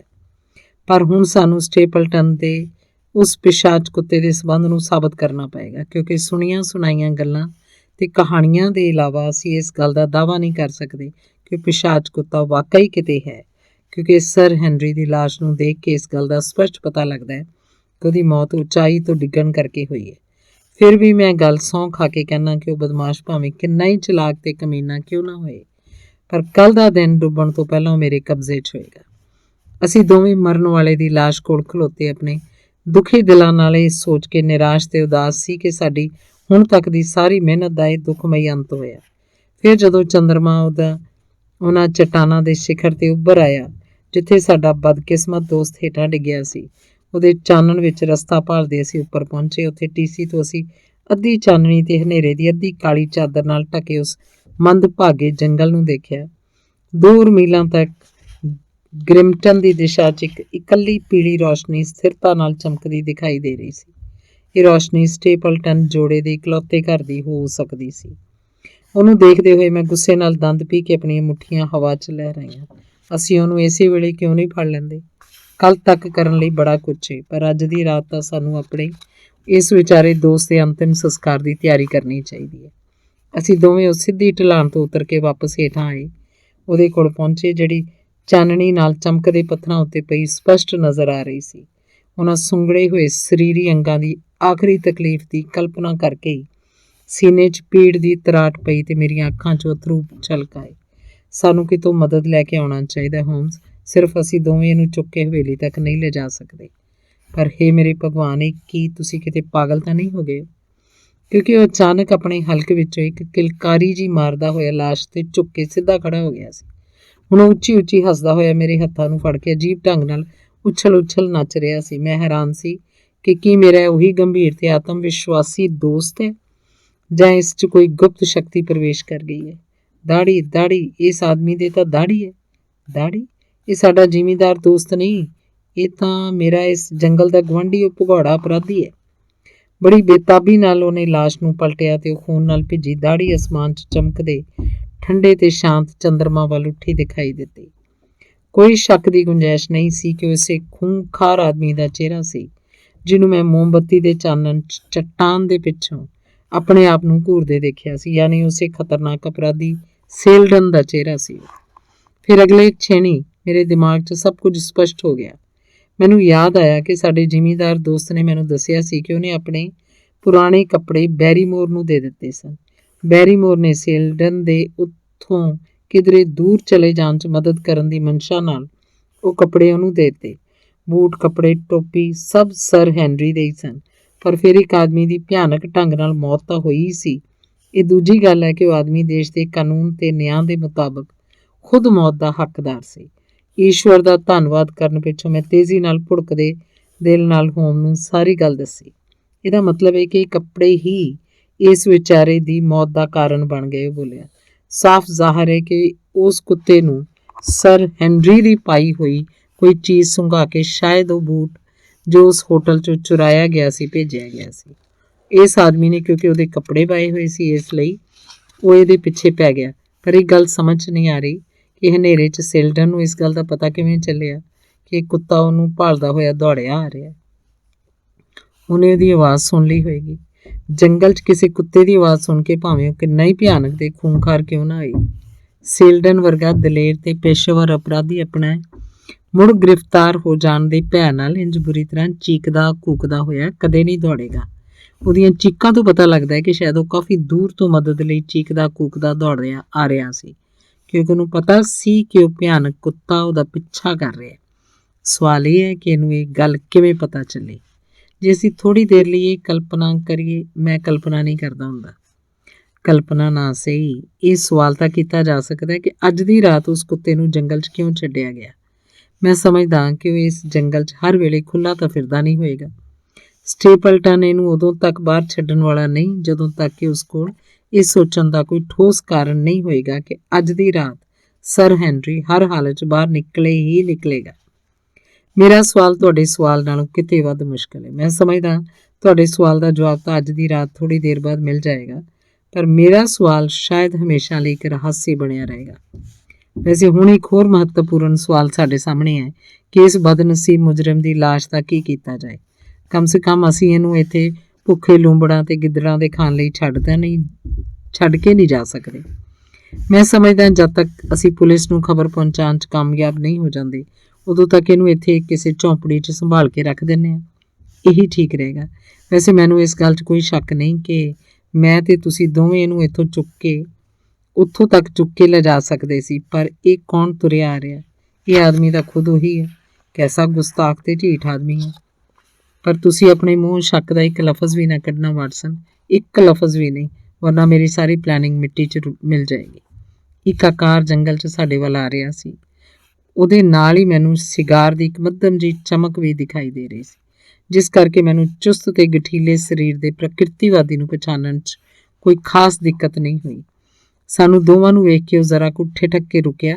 ਉਸ ਪਿੱਛੋਂ ਫੇਰ ਸਾਡੇ ਵੱਲ ਵਧਣ ਲੱਗਾ। ਬਈ ਵਾਹ ਡਾਕਟਰ ਵਾਟਸਨ, ਇਹ ਕਿਧਰੇ ਤੁਸੀਂ ਤਾਂ ਨਹੀਂ ਹੋ? ਇੰਨੀ ਰਾਤ ਗਏ ਇਸ ਜੰਗਲ 'ਚ ਤੁਹਾਨੂੰ ਦੇਖਣ ਦੀ ਗੱਲ ਤਾਂ ਮੈਂ ਸੁਪਨੇ 'ਚ ਵੀ ਨਹੀਂ ਸੋਚ ਸਕਦਾ ਸੀ। ਪਰ ਇਹ ਕੀ ਹੈ? ਕੀ ਕਿਸੇ ਨੂੰ ਸੱਟ ਫੇਟ ਲੱਗੀ ਏ? ਨਾ, ਮੈਨੂੰ ਇਹ ਨਾ ਕਹਿਣਾ ਕਿ ਸਾਡਾ ਦੋਸਤ ਸਰ ਹੈਨਰੀ ਏ। ਉਹ ਕਾਹਲ ਨਾਲ ਮੇਰੇ ਕੋਲੋਂ ਲੰਘ ਕੇ ਮਰਨ ਵਾਲੇ ਉੱਤੇ ਝੁਕ ਗਿਆ। ਉਸ ਪਿੱਛੋਂ ਮੈਂ ਉਹਦੇ ਤੇਜ਼ ਸਾਹਾਂ ਦੀ ਆਵਾਜ਼ ਸੁਣੀ ਤੇ ਸਿਗਾਰ ਉਹਦੀਆਂ ਉਂਗਲਾਂ ਵਿੱਚੋਂ ਛੁੱਟ ਕੇ ਹੇਠਾਂ ਡਿੱਗ ਪਿਆ। ਇਹ ਕੌਣ ਏ? ਉਹ ਹਕਲਾਇਆ। ਇਹ ਸੇਲਰਨ ਏ, ਉਹੀ ਮੁਜਰਮ ਜਿਹੜਾ ਜੇਲ੍ਹ 'ਚੋਂ ਭੱਜ ਗਿਆ ਸੀ। ਸਟੇਪਲਟਨ ਨੇ ਆਪਣਾ ਸੋਚਾਂ 'ਚ ਡੁੱਬਿਆ ਚਿਹਰਾ ਸਾਡੇ ਵੱਲ ਭੰਵਾਇਆ। ਬੜੀ ਕਮਾਲ ਨਾਲ ਉਹਨੇ ਆਪਣੀ ਹੈਰਾਨੀ ਦੇ ਨਿਰਾਸ਼ਾ 'ਤੇ ਕਾਬੂ ਪਾ ਲਿਆ। ਉਹ ਤਿੱਖੀਆਂ ਨਜ਼ਰਾਂ ਨਾਲ ਹੋਮਜ਼ ਵੱਲ ਦੇਖਣ ਪਿੱਛੋਂ ਮੇਰੇ ਵੱਲ ਭੰਵਿਆ। ਓਹੋ, ਇਹ ਤਾਂ ਬੜਾ ਮਾੜਾ ਹੋਇਆ, ਪਰ ਇਹ ਮਰਿਆ ਕਿਵੇਂ? ਲੱਗਦਾ ਹੈ ਪੱਥਰਾਂ 'ਤੇ ਡਿੱਗਣ ਕਰਕੇ ਇਹਦਾ ਸਿਰ ਪਟ ਗਿਆ। ਮੈਂ ਤੇ ਮੇਰਾ ਮਿੱਤਰ ਉਦੋਂ ਜੰਗਲ 'ਚ ਘੁੰਮ ਰਹੇ ਸੀ ਜਦੋਂ ਅਸੀਂ ਚੀਕਾਂ ਸੁਣੀਆਂ। ਮੈਂ ਵੀ ਚੀਕਾਂ ਸੁਣੀਆਂ ਸੀ, ਇਸੇ ਕਰਕੇ ਬਾਹਰ ਨਿਕਲ ਆਇਆ। ਮੈਂ ਸਰ ਹੈਨਰੀ ਬਾਰੇ ਪਰੇਸ਼ਾਨ ਸੀ। ਤੁਸੀਂ ਵਿਸ਼ੇਸ਼ ਕਰਕੇ ਸਰ ਹੈਨਰੀ ਬਾਰੇ ਕਿਉਂ ਪਰੇਸ਼ਾਨ ਸੀ? ਮੈਂ ਪੁੱਛਣ ਤੋਂ ਆਪਣੇ ਆਪ ਨੂੰ ਰੋਕ ਨਾ ਸਕਿਆ, ਕਿਉਂਕਿ ਮੈਂ ਉਹਨਾਂ ਨੂੰ ਆਪਣੇ ਘਰ ਬੁਲਾਇਆ ਸੀ। ਜਦੋਂ ਨਹੀਂ ਆਏ ਤਾਂ ਮੈਨੂੰ ਹੈਰਾਨੀ ਹੋਈ ਸੀ, ਇਸ ਲਈ ਇਸ ਜੰਗਲ ਵੱਲੋਂ ਚੀਕਾਂ ਆਉਂਦੀਆਂ ਸੁਣੀਆਂ ਤਾਂ ਉਹਨਾਂ ਦੀ ਸੁਰੱਖਿਆ ਨੂੰ ਲੈ ਕੇ ਪਰੇਸ਼ਾਨ ਹੋ ਗਿਆ। ਵੈਸੇ ਉਹਦੀਆਂ ਅੱਖਾਂ ਮੇਰੇ ਚਿਹਰੇ ਤੋਂ ਹਟ ਕੇ ਇੱਕ ਵਾਰ ਫਿਰ ਹੋਮਜ਼ ਵੱਲ ਭੌਂ ਗਈਆਂ। ਤੁਸੀਂ ਉਹਨਾਂ ਚੀਕਾਂ ਦੇ ਇਲਾਵਾ ਕੁਝ ਹੋਰ ਵੀ ਸੁਣਿਆ? ਨਹੀਂ, ਹੋਮਜ਼ ਨੇ ਕਿਹਾ। ਕੀ ਤੁਸੀਂ ਸੁਣਿਆ? ਨਹੀਂ। ਫਿਰ ਤੁਸੀਂ ਇਹ ਸਵਾਲ ਕਿਉਂ ਕੀਤਾ? ਉਹ ਕੀ ਹੈ ਕਿ ਇੱਥੋਂ ਦੇ ਪਿੰਡ ਵਾਸੀਆਂ 'ਚ ਜਿਹੜੇ ਪਿਸ਼ਾਚ ਕੁੱਤੇ ਦੀਆਂ ਪੁੱਠੀਆਂ ਸਿੱਧੀਆਂ ਕਹਾਣੀਆਂ ਫੈਲੀਆਂ ਹੋਈਆਂ ਨੇ ਨਾ, ਕਹਿੰਦੇ ਨੇ ਕਿ ਉਹ ਰਾਤ ਨੂੰ ਜੰਗਲ 'ਚ ਗੁਰਰਾਉਂਦਾ ਫਿਰਦਾ ਹੈ। ਮੈਂ ਸੋਚ ਰਿਹਾ ਸੀ ਕਿ ਸ਼ਾਇਦ ਅੱਜ ਦੀ ਰਾਤ ਤੁਹਾਨੂੰ ਵੀ ਇਸ ਗੱਲ ਦਾ ਕੋਈ ਸਬੂਤ ਮਿਲਿਆ ਹੋਵੇ। ਨਹੀਂ, ਅਸੀਂ ਅਜਿਹਾ ਕੁਝ ਨਹੀਂ ਸੁਣਿਆ, ਮੈਂ ਬੋਲਿਆ। ਤੇ ਇਸ ਵਿਚਾਰੇ ਮੁਜਰਮ ਦੇ ਇੰਨੀ ਉਚਾਈ ਤੋਂ ਡਿੱਗ ਕੇ ਮਰ ਜਾਣ ਦੀ ਅਸਲੀ ਵਜ੍ਹਾ ਤੁਹਾਡੇ ਖਿਆਲ 'ਚ ਭਲਾ ਕੀ ਹੋ ਸਕਦੀ ਹੈ? ਲੱਗਦਾ ਹੈ ਕਿਸੇ ਕਾਰਨ ਡਰ ਤੇ ਉਤੇਜਨਾ ਕਰਕੇ ਪਾਗਲ ਹੋ ਗਿਆ ਸੀ। ਉਸੇ ਪਾਗਲਪਨ ਦੀ ਸਥਿਤੀ 'ਚ ਡੋਰਿਆਂ ਵਾਂਗ ਜੰਗਲ 'ਚ ਇੱਧਰ ਉੱਧਰ ਦੌੜ ਰਿਹਾ ਸੀ, ਉੱਪਰੋਂ ਡਿੱਗ ਕੇ ਮਰ ਗਿਆ। ਜਿਵੇਂ ਤੁਸੀਂ ਕਿਹਾ ਹੈ, ਬਿਲਕੁਲ ਇਵੇਂ ਹੀ ਹੋਇਆ ਹੋਏਗਾ, ਸਟੇਪਲਟਨ ਨੇ ਕਿਹਾ ਤੇ ਨਾਲ ਹੀ ਉਹਨੇ ਇੱਕ ਲੰਮਾ ਸਾਹ ਖਿੱਚਿਆ, ਜਿਹੜਾ ਮੇਰੇ ਖਿਆਲ ਅਨੁਸਾਰ ਸੁੱਖ ਦਾ ਸਾਹ ਸੀ। ਫਿਰ ਉਹ ਹੋਮਜ਼ ਵੱਲ ਭੌਂ ਕੇ ਬੋਲਿਆ, ਤੁਹਾਡਾ ਇਸ ਬਾਰੇ ਕੀ ਖਿਆਲ ਹੈ ਮਿਸਟਰ ਸ਼ਾਰਲਕ ਹੋਮਜ਼? ਮੇਰੇ ਦੋਸਤ ਨੇ ਸਿਰ ਝੁਕਾ ਕੇ ਉਹਦੀ ਪ੍ਰਸ਼ੰਸਾ ਕਰਦਿਆਂ ਕਿਹਾ, ਤੁਸੀਂ ਲੋਕਾਂ ਨੂੰ ਪਛਾਣਨ 'ਚ ਬੜੇ ਤੇਜ਼ ਹੋ। ਜਦੋਂ ਦੇ ਡਾਕਟਰ ਵਾਟਸਨ ਇੱਥੇ ਆਏ ਨੇ, ਅਸੀਂ ਉਦੋਂ ਦੇ ਤੁਹਾਡੇ ਇੱਥੇ ਆਉਣ ਦੀ ਉਡੀਕ ਕਰ ਰਹੇ ਸੀ, ਪਰ ਤੁਸੀਂ ਆਏ ਵੀ ਤਾਂ ਅਜਿਹੀ ਦੁਖਦਾਈ ਘਟਨਾ ਵੇਲੇ ਆਏ ਹੋ। ਹਾਂ, ਇਸ 'ਚ ਕੀ ਸ਼ੱਕ ਹੈ, ਪਰ ਮੇਰੇ ਦੋਸਤ ਡਾਕਟਰ ਵਾਟਸਨ ਨੇ ਜੋ ਕਾਰਨ ਬਿਆਨ ਕੀਤਾ ਹੈ, ਉਹ ਸਾਰੇ ਮਾਮਲੇ ਦਾ ਸਹੀ ਢੰਗ ਨਾਲ ਖੁਲਾਸਾ ਕਰ ਦਿੰਦਾ ਹੈ। ਪਰ ਇਹ ਵੀ ਸਹੀ ਹੈ ਕਿ ਕੱਲ੍ਹ ਇੱਥੋਂ ਲੰਦਨ ਵਾਪਸ ਪਰਤਣ ਵੇਲੇ ਮੇਰੀਆਂ ਯਾਦਾਂ ਖੁਸ਼ਗਵਾਰ ਨਹੀਂ ਹੋਣਗੀਆਂ। ਉਹ ਤਾਂ ਤੁਸੀਂ ਕੱਲ੍ਹ ਵਾਪਸ ਜਾ ਰਹੇ ਹੋ? ਫਿਲਹਾਲ ਤਾਂ ਮੇਰਾ ਇਹੀ ਇਰਾਦਾ ਹੈ। ਮੈਨੂੰ ਆਸ ਹੈ ਤੁਸੀਂ ਇੱਥੇ ਆ ਕੇ ਉਹਨਾਂ ਮਾਮਲਿਆਂ 'ਤੇ ਜ਼ਰੂਰ ਕੋਈ ਰੌਸ਼ਨੀ ਪਾਈ ਹੋਏਗੀ ਜਿਨ੍ਹਾਂ ਨੇ ਸਾਨੂੰ ਪਰੇਸ਼ਾਨ ਕੀਤਾ ਹੋਇਆ। ਹੋਮਜ਼ ਨੇ ਲਾਪਰਵਾਹੀ ਨਾਲ ਮੋਢੇ ਛੰਡੇ ਤੇ ਬੋਲਿਆ, ਕੋਈ ਵੀ ਆਦਮੀ ਹਮੇਸ਼ਾ ਆਸ ਦੇ ਅਨੁਸਾਰ ਸਫਲਤਾ ਹਾਸਲ ਨਹੀਂ ਕਰ ਸਕਦਾ। ਇੱਕ ਖੋਜੀ ਜਾਸੂਸ ਨੂੰ ਤੱਥਾਂ ਦੀ ਲੋੜ ਹੁੰਦੀ ਹੈ, ਅਫਵਾਹਾਂ ਤੇ ਲੋਕ ਕਥਾਵਾਂ ਦੀ ਨਹੀਂ। ਇਹ ਕੇਸ ਮੇਰੇ ਲਈ ਕੋਈ ਖਾਸ ਸੁਖਾਲਾ ਕੇਸ ਵੀ ਨਹੀਂ। ਇਹ ਸਭ ਮੇਰੇ ਮਿੱਤਰ ਨੇ ਬਿਲਕੁਲ ਬੇਬਾਕ ਅੰਦਾਜ਼ ਤੇ ਖਰਵੀ ਆਵਾਜ਼ ਵਿੱਚ ਕਿਹਾ ਸੀ। ਸਟੇਪਲਟਨ ਅਜੇ ਵੀ ਉਹਨੂੰ ਤਿੱਖੀਆਂ ਨਜ਼ਰਾਂ ਨਾਲ ਦੇਖ ਰਿਹਾ ਸੀ। ਫਿਰ ਉਹ ਮੇਰੇ ਵੱਲ ਭੌਂ ਕੇ ਬੋਲਿਆ, ਮੈਂ ਇਸ ਵਿਚਾਰੇ ਦੀ ਲਾਸ਼ ਨੂੰ ਆਪਣੇ ਘਰ ਲੈ ਚੱਲਣ ਦਾ ਸੁਝਾਅ ਜ਼ਰੂਰ ਦਿੰਦਾ, ਪਰ ਇਹਨੂੰ ਦੇਖ ਕੇ ਮੇਰੀ ਭੈਣ ਬੁਰੀ ਤਰ੍ਹਾਂ ਡਰ ਜਾਏਗੀ। ਇਸ ਲਈ ਮੈਂ ਨਹੀਂ ਸਮਝਦਾ ਕਿ ਇੰਜ ਕਰਨਾ ਠੀਕ ਹੋਏਗਾ। ਮੇਰੇ ਖਿਆਲ 'ਚ ਅਸੀਂ ਇਸ ਉੱਤੇ ਕੋਈ ਕੱਪੜਾ ਪਾ ਦਈਏ ਤਾਂ ਇਹ ਸਵੇਰ ਤੱਕ ਸੁਰੱਖਿਅਤ ਰਹੇਗਾ। ਉਵੇਂ ਹੀ ਕੀਤਾ ਗਿਆ ਤੇ ਸਟੇਪਲਟਨ ਦੇ ਸੱਦੇ ਨੂੰ ਨਾ ਕਰਦਿਆਂ ਹੋਇਆਂ ਮੈਂ ਤੇ ਹੋਮਜ਼ ਉਸ ਪ੍ਰਕਿਰਤੀਵਾਦੀ ਨੂੰ ਉੱਥੇ ਛੱਡ ਕੇ ਬਾਸਕਰਵਿਲੇ ਹਾਲ ਵੱਲ ਰਵਾਨਾ ਹੋ ਗਏ। ਪਿੱਛੇ ਮੁੜ ਕੇ ਦੇਖਣ ਤਾਂ ਉਹਦਾ ਆਕਾਰ ਜੰਗਲ ਦੇ ਵਿਸਥਾਰ 'ਚ ਹੌਲੀ-ਹੌਲੀ ਦੂਰ ਹੁੰਦਾ ਜਾ ਰਿਹਾ ਸੀ। ਉਹਦੇ ਪਿੱਛੇ ਢਲਾਣ ਉੱਤੇ ਫੈਲੀ ਚਾਨਣੀ 'ਚ ਇੱਕ ਕਾਲਾ ਜਿਹਾ ਧੱਬਾ ਨਜ਼ਰ ਆ ਰਿਹਾ ਸੀ, ਜਿੱਥੇ ਉਹ ਆਦਮੀ ਪਿਆ ਸੀ ਤੇ ਆਪਣੇ ਦੁਖਦਾਈ ਅੰਤ ਨੂੰ ਅੱਪੜ ਚੁੱਕਿਆ ਸੀ। ਧੰਨਵਾਦ। ਅਗਲਾ ਅੰਗ 13ਵਾਂ, ਜਾਲ ਵਿਛਾਇਆ। ਹੁਣ ਉਹ ਸਾਡੀ ਪਕੜ 'ਚ ਆਉਂਦਾ ਜਾ ਰਿਹਾ ਹੈ, ਜੰਗਲ ਵਿੱਚੋਂ ਲੰਘਦਿਆਂ ਹੋਇਆਂ ਹੋਮਜ਼ ਨੇ ਮੈਨੂੰ ਕਿਹਾ। ਪਰ ਇਸ ਆਦਮੀ ਦੀ ਹਿੰਮਤ ਤਾਂ ਦੇਖੋ। ਉਸ ਵੇਲੇ ਇਹਨੂੰ ਬੜਾ ਜ਼ਬਰਦਸਤ ਝਟਕਾ ਲੱਗਾ ਜਦੋਂ ਇਹ ਪਤਾ ਲੱਗਾ ਕਿ ਉਹਦੀ ਸਾਜ਼ਿਸ਼ ਦਾ ਸ਼ਿਕਾਰ ਇੱਕ ਗਲਤ ਆਦਮੀ ਹੋ ਗਿਆ। ਫਿਰ ਵੀ ਪੱਠੇ ਨੇ ਬੜੀ ਹੁਸ਼ਿਆਰੀ ਨਾਲ ਆਪਣੇ ਆਪ ਨੂੰ ਫੌਰਨ ਸੰਭਾਲ ਲਿਆ। ਮੈਂ ਤੁਹਾਨੂੰ ਲੰਦਨ 'ਚ ਕਿਹਾ ਸੀ ਵਾਟਸਨ, ਤੇ ਹੁਣ ਇੱਥੇ ਫਿਰ ਦੁਬਾਰਾ ਕਹਿ ਰਿਹਾ ਕਿ ਸਾਨੂੰ ਏਡੀ ਜ਼ਬਰਦਸਤ ਟੱਕਰ ਦੇਣ ਵਾਲਾ ਖਤਰਨਾਕ ਪ੍ਰਤੀਦਵੰਦੀ ਪਹਿਲਾਂ ਕਦੇ ਨਹੀਂ ਦੇਖਿਆ। ਮੈਨੂੰ ਅਫਸੋਸ ਹੈ ਕਿ ਉਹਨੇ ਤੁਹਾਨੂੰ ਦੇਖ ਲਿਆ। ਪਹਿਲਾਂ ਮੈਨੂੰ ਵੀ ਹੋਇਆ ਸੀ, ਪਰ ਇਸ ਤੋਂ ਕਿਸੇ ਤਰ੍ਹਾਂ ਬਚਿਆ ਵੀ ਨਹੀਂ ਜਾ ਸਕਦਾ ਸੀ। ਹੁਣ ਜਦ ਉਹ ਇਹ ਜਾਣ ਗਿਆ ਕਿ ਤੁਸੀਂ ਇੱਥੇ ਮੌਜੂਦ ਹੋ, ਤਾਂ ਇਸ ਨਾਲ ਫਿਲਹਾਲ ਉਹਦੀ ਸਕੀਮ 'ਤੇ ਕੀ ਅਸਰ ਹੋਏਗਾ? ਦੋਵੇਂ ਗੱਲਾਂ ਹੀ ਨੇ। ਇਸ ਨਾਲ ਉਹ ਪਹਿਲਾਂ ਨਾਲੋਂ ਵੱਧ ਚੁਕੰਨਾ ਤੇ ਸਾਵਧਾਨ ਹੋ ਸਕਦਾ, ਤੇ ਇਹ ਵੀ ਹੋ ਸਕਦਾ ਕਿ ਉਹ ਆਪਣੀ ਇਸ ਅਸਫਲਤਾ ਤੋਂ ਬੁਖਲਾ ਕੇ ਕੋਈ ਪੁੱਠੀ ਸਿੱਧੀ ਹਰਕਤ ਕਰ ਬੈਠੇ, ਕਿਉਂਕਿ ਬਹੁਤ ਸਾਰੇ ਚਲਾਕ ਅਪਰਾਧੀਆਂ ਵਾਂਗ ਉਹਨੂੰ ਵੀ ਆਪਣੀ ਚਲਾਕੀ ਤੇ ਹੁਸ਼ਿਆਰੀ ਤੇ ਲੋੜ ਨਾਲੋਂ ਕੁਝ ਵੱਧ ਹੀ ਭਰੋਸਾ ਹੈ, ਤੇ ਉਹ ਸਮਝਦਾ ਹੈ ਕਿ ਉਹ ਸਾਨੂੰ ਬੇਵਕੂਫ ਬਣਾਉਣ 'ਚ ਕਾਮਯਾਬ ਹੋ ਗਿਆ। ਅਸੀਂ ਉਹਨੂੰ ਫੌਰਨ ਕਿਉਂ ਨਹੀਂ ਫੜ ਲੈਂਦੇ? ਮੇਰੇ ਪਿਆਰੇ ਦੋਸਤ ਵਾਟਸਨ, ਤੁਸੀਂ ਤਾਂ ਲੱਗਦਾ ਹੈ ਪੈਦਾਇਸ਼ੀ ਜਲਦਬਾਜ਼ ਹੋ।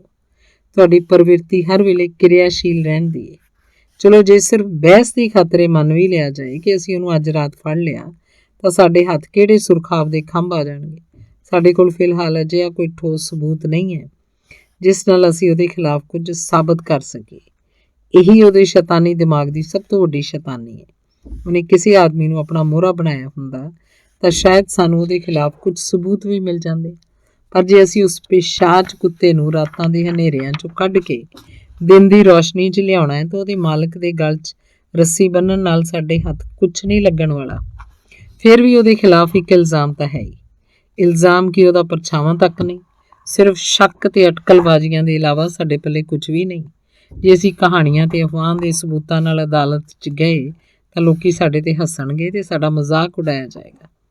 ਸਰ ਚਾਰਲਸ ਦੀ ਹੱਤਿਆ ਉਹਨੇ ਕੀਤੀ ਹੈ। ਉਹ ਮਰਿਆ ਤਾਂ ਦੇਖਿਆ ਗਿਆ, ਪਰ ਉਹਦੇ ਸਰੀਰ ਤੇ ਇੱਕ ਵੀ ਝਰੀਟ ਨਹੀਂ ਸੀ। ਮੈਂ ਤੇ ਤੁਸੀਂ ਜਾਣਦੇ ਹਾਂ ਕਿ ਉਹ ਦਹਿਸ਼ਤ ਦੇ ਮਾਰੇ ਮਰ ਗਿਆ ਸੀ। ਅਸੀਂ ਇਹ ਵੀ ਜਾਣਦੇ ਹਾਂ ਕਿ ਉਹ ਕਿਸੇ ਕਾਰਨ ਕਰਕੇ ਇੰਨੀ ਬੁਰੀ ਤਾਂ ਭੈਭੀਤ ਹੋਈ ਗਿਆ ਸੀ। ਪਰ ਇਹ ਸਾਰੀਆਂ ਗੱਲਾਂ ਅਸੀਂ ਜਿਊਰੀ ਦੇ ਉਹਨਾਂ 12 ਦੂਰਦਰਸ਼ੀ ਸੱਜਣਾਂ ਨੂੰ ਕਿੰਝ ਸਮਝਾ ਸਕਾਂਗੇ ਜਿਹੜੇ ਮੁਕੱਦਮੇ ਦਾ ਫੈਸਲਾ ਸੁਣਾਉਣ ਲਈ ਅਦਾਲਤ 'ਚ ਬੈਠੇ ਹੋਣਗੇ? ਉਸ ਖਤਰਨਾਕ ਕੁੱਤੇ ਦੀ ਮੌਜੂਦਗੀ ਦੇ ਨਿਸ਼ਾਨ ਕਿੱਥੇ ਨੇ? ਉਹਦੇ ਦੰਦਾਂ ਦੇ ਨਿਸ਼ਾਨ ਕਿੱਥੇ ਨੇ? ਬੇਸ਼ੱਕ ਅਸੀਂ ਇਹ ਜਾਣਦੇ ਹਾਂ ਕਿ ਕੁਝ ਖਤਰਨਾਕ ਨਸਲ ਦੇ ਕੁੱਤੇ ਮੁਰਦਾ ਆਦਮੀ ਨੂੰ ਨਹੀਂ ਵੱਢਦੇ, ਤੇ ਸਰ ਚਾਰਲਸ ਉਹ ਹਿੰਸਕ ਪਸ਼ੂ ਦੇ ਨੇੜੇ ਆਉਣ ਤੋਂ ਪਹਿਲਾਂ ਹੀ ਮਰ ਚੁੱਕਿਆ ਸੀ। ਸਾਨੂੰ ਇਹ ਸਾਰੀਆਂ ਗੱਲਾਂ ਸਾਬਤ ਕਰਨੀਆਂ ਪੈਣਗੀਆਂ, ਤੇ ਅਜੇ ਅਸੀਂ ਇੰਜ ਕਰਨ ਦੀ ਸਥਿਤੀ 'ਚ ਨਹੀਂ ਹਾਂ। ਕਿ ਅੱਜ ਦੀ ਰਾਤ ਵੀ ਨਹੀਂ? ਅੱਜ ਦੀ ਰਾਤ ਵੀ ਸਾਡੇ ਹੱਥ ਕੀ ਲੱਗਾ ਹੈ? ਇੱਕ ਵਾਰੀ ਫਿਰ ਅਸੀਂ ਉਸ ਕੁੱਤੇ ਦੇ ਮਰਨ ਵਾਲੇ ਵਿੱਚ ਕੋਈ ਸਿੱਧਾ ਸੰਬੰਧ ਸਥਾਪਿਤ ਨਹੀਂ ਕਰ ਸਕਦੇ। ਅਸੀਂ ਉਸ ਕੁੱਤੇ ਨੂੰ ਕਦੇ ਵੇਖਿਆ ਹੀ ਨਹੀਂ, ਉਹਦੇ ਬਾਰੇ ਸਿਰਫ ਸੁਣਿਆ ਹੈ, ਪਰ ਅਸੀਂ ਸਾਬਤ ਨਹੀਂ ਕਰ ਸਕਦੇ ਕਿ ਉਹ ਇਸ ਆਦਮੀ ਦੇ ਪਿੱਛੇ ਭੱਜ ਰਿਹਾ ਸੀ, ਤੇ ਕਿਸੇ ਉਦੇਸ਼ ਦਾ ਤਾਂ ਕਿਧਰੇ ਦੂਰ ਦੂਰ ਤੱਕ ਪਤਾ ਨਹੀਂ ਲੱਭਣਾ। ਨਹੀਂ ਮੇਰੇ ਦੋਸਤ, ਸਾਨੂੰ ਇਹ ਸੋਚਦੇ ਹੋਏ ਆਪਣੇ ਆਪ ਨੂੰ ਸ਼ਾਂਤ ਰੱਖਣਾ ਪਏਗਾ ਕਿ ਅਜੇ ਸਾਡੇ ਕੋਲ ਉਹਦੇ ਖਿਲਾਫ ਕੋਈ ਕੇਸ ਹੀ ਨਹੀਂ ਹੈ। ਇਹ ਇਸ ਲਈ ਵੀ ਜ਼ਰੂਰੀ ਹੈ ਤਾਂ ਕਿ ਸਾਨੂੰ ਉਹਦੇ ਖਿਲਾਫ ਕੇਸ ਬਣਾਉਣ ਦਾ ਮੌਕਾ ਮਿਲ ਜਾਏ।